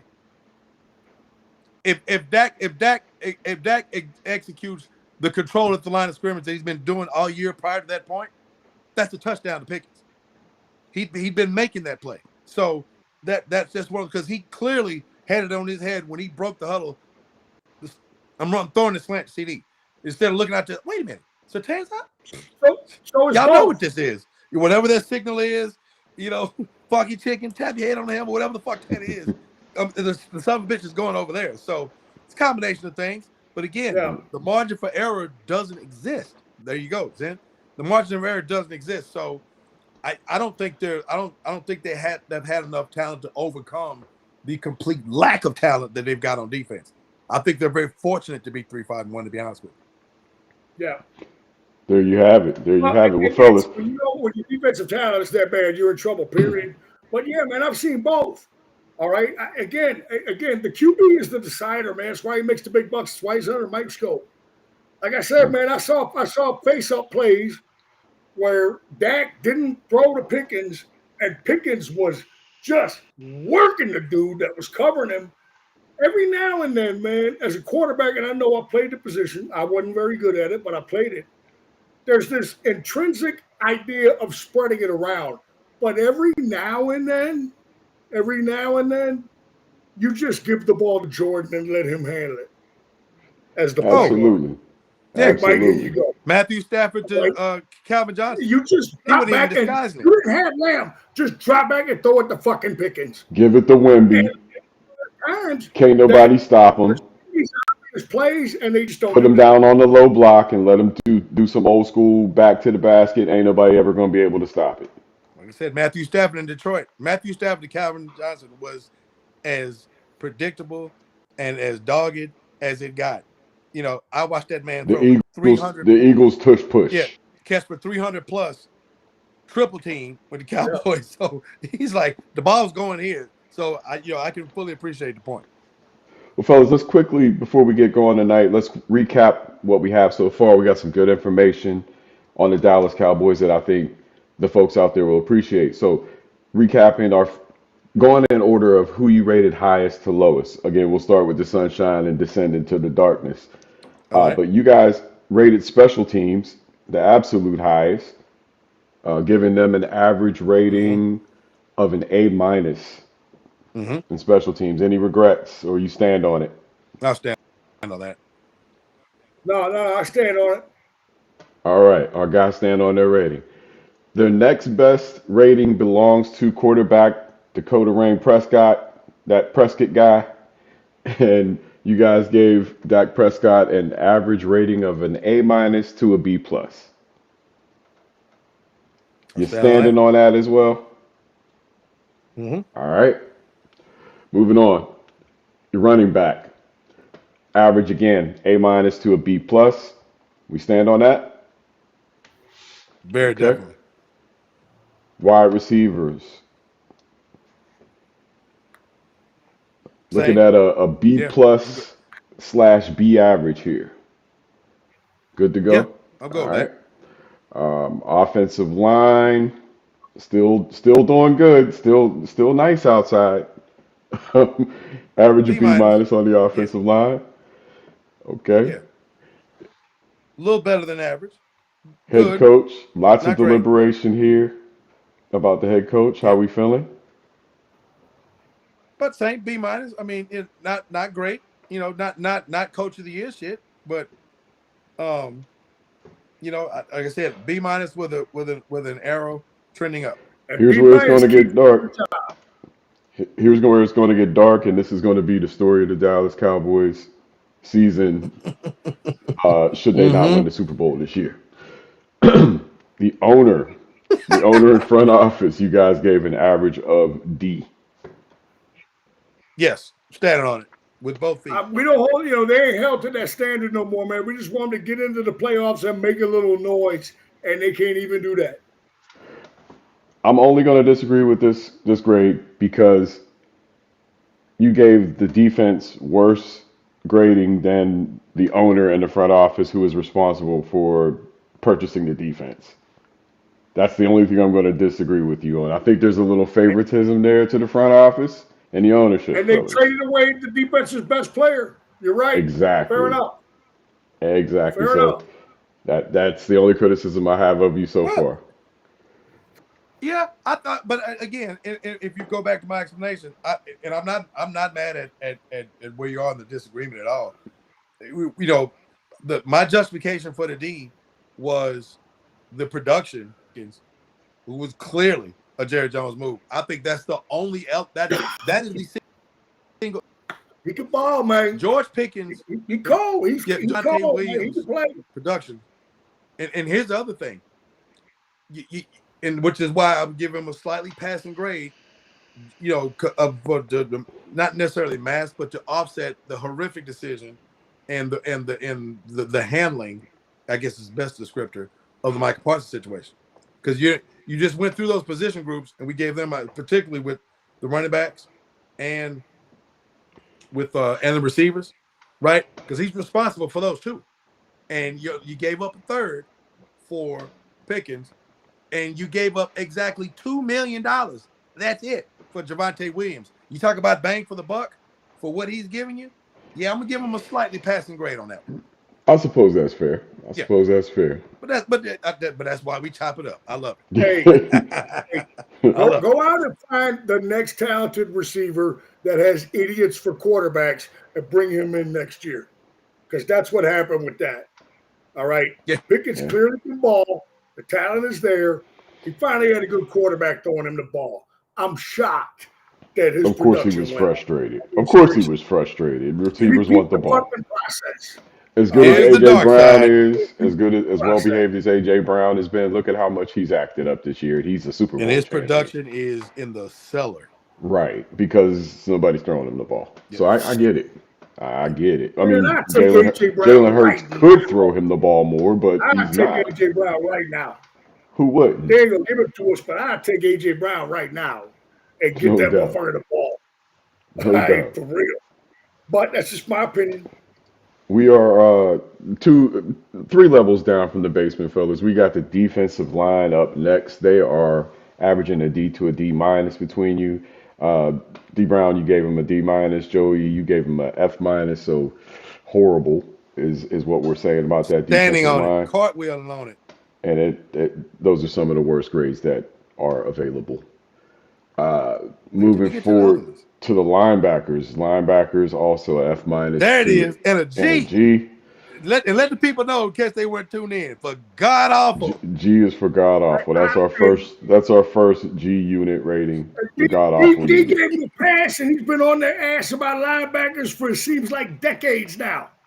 And you gave him a pass with the linebacker shit. Consistent, brother. And you've been the main one. Talking about, hey man, get a linebacker in here, and I'm with you.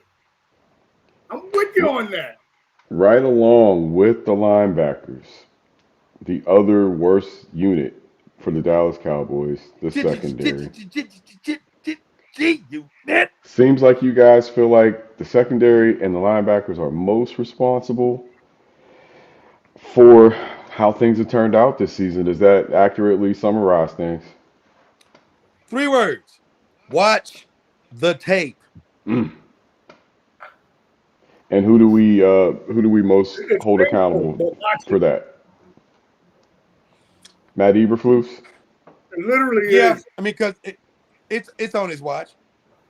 It's on his watch because by the descriptor in his job title, you have to coordinate that defense. Them shits don't Hey man, it's coordinate. like You mean They hey, you don't coordinate? Yeah, it's not it's coordinate. like yes, it's like the yes, dude in Clockwork Orange with his yeah. eyelids held open, being forced to watch that shit. There you go. Right, That's what it's like. right. Oh my You got a God, these Mr. guys are Potato defense. There you go, man. right. I mean, And they and forced them to ultimately, watch that shit, and feeding them steak or whatever the hell. That crazy Yeah, ass movie. speaking from a coaching mindset, man, coaching is I about mean, it's just is it's about an terrible to accountability. watch. It's like Yeah, again, because we watched it live as it happened. It's yeah, horrible then. Watching it on film, oh my gosh, it's gotta be even worse, man. But it's there. And the film, yeah. hey, film over feelings. Words of the great Rich Walker, film don't lie.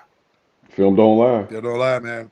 Yeah, it falls on Eberflus, man, because again, that dude's making a really large check to coordinate a defense that has been absolutely abysmal. And speaking from a coaching, perspective, it falls on you. I mean, yeah, those guys there's a responsibility of the guys on the field to do their jobs, right?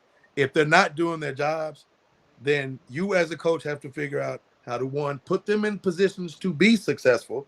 And Joey did a great job of illustrating where that hasn't happened, right?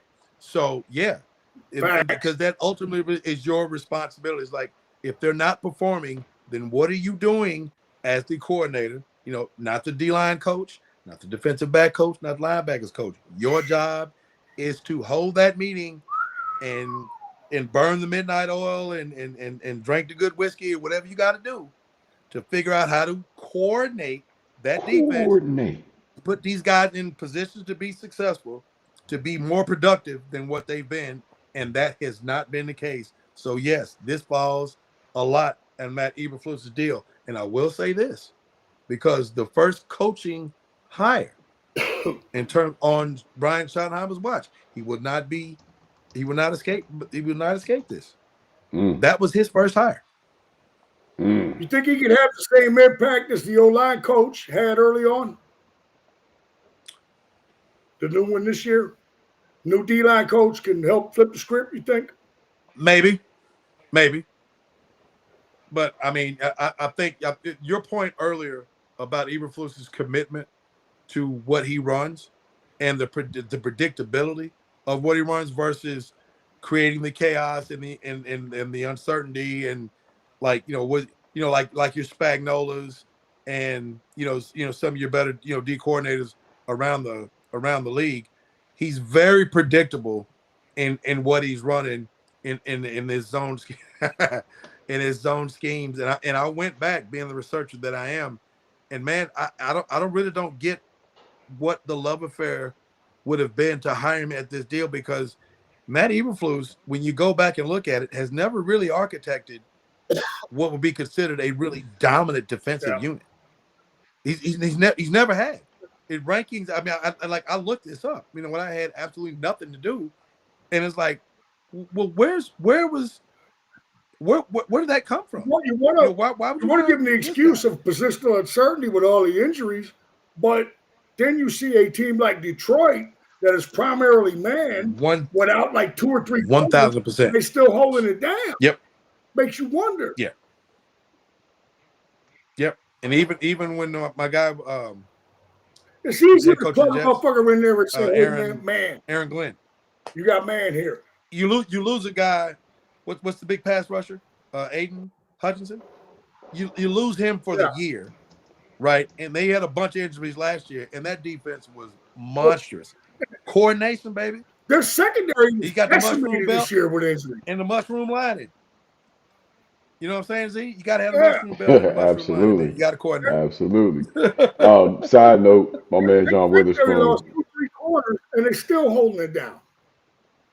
rest in Yep. peace to John Witherspoon. But They'll side still note, put he up he 40. ad libbed that whole scene, that whole boomerang thing Yes, he off did. the top of the dome. He Yes, he chose his did. clothing. They tried to give him wardrobe. He did the whole. That was all John Witherspoon original. Yes, Shout out to I've my seen man. that, and such Yes, sir. genius. Well, look, fellas, it's been a great night of Dallas Cowboys talk. I'm looking forward to talking to you again this Sunday. morning, 8 Indeed. a.m. Cowboy Standard Time, right? 8 a.m. Cowboy, 10 a.m. Cowboy Standard 10, Time, 10 8 a.m. a.m. Pacific Standard Time, where I'll be back in Oregon. In fact, Okay. nestled Safe up in my travels, my own. brother. Hey, hopefully TSA and the air traffic controllers are back are Indeed. doing their thing, and I'm please just get me back Indeed. to Seattle in one piece. Traveling grace, my man. Thank you, Traveling thank you. grace. But we got a pretty, I would say, a pretty thorough breakdown of who the Dallas Cowboys are. If you didn't know who they were before this broadcast, you certainly do now. Strengths, weaknesses, opportunities, and threats. I want to thank our panelists, D Brown to my immediate left, Joey Flosin to my immediate right. You can catch these guys on Hoop Jargon on YouTube. That's HOOP Jargon. I want to give a special shout out to Cliff from Hoop Jargon Media What up, Network. Cliff? Thank you for lending me your guys and lending me your show and working with me during this football season. We've done a lot of great work, and we will continue to bring you straight no chaser right here on PTJ. Fellas, I know you probably don't have shots ready, but salute to y'all. Hold on, Uh-oh. man. Come on Oh, now. oh, oh, If there's a show to be oh. had. Oh, yes, Okay. indeed. Always ready Joey with the can do a whiskey, man. ghost shot. Straight no chaser. That's what it is. We out. We out. Happy Veterans Day.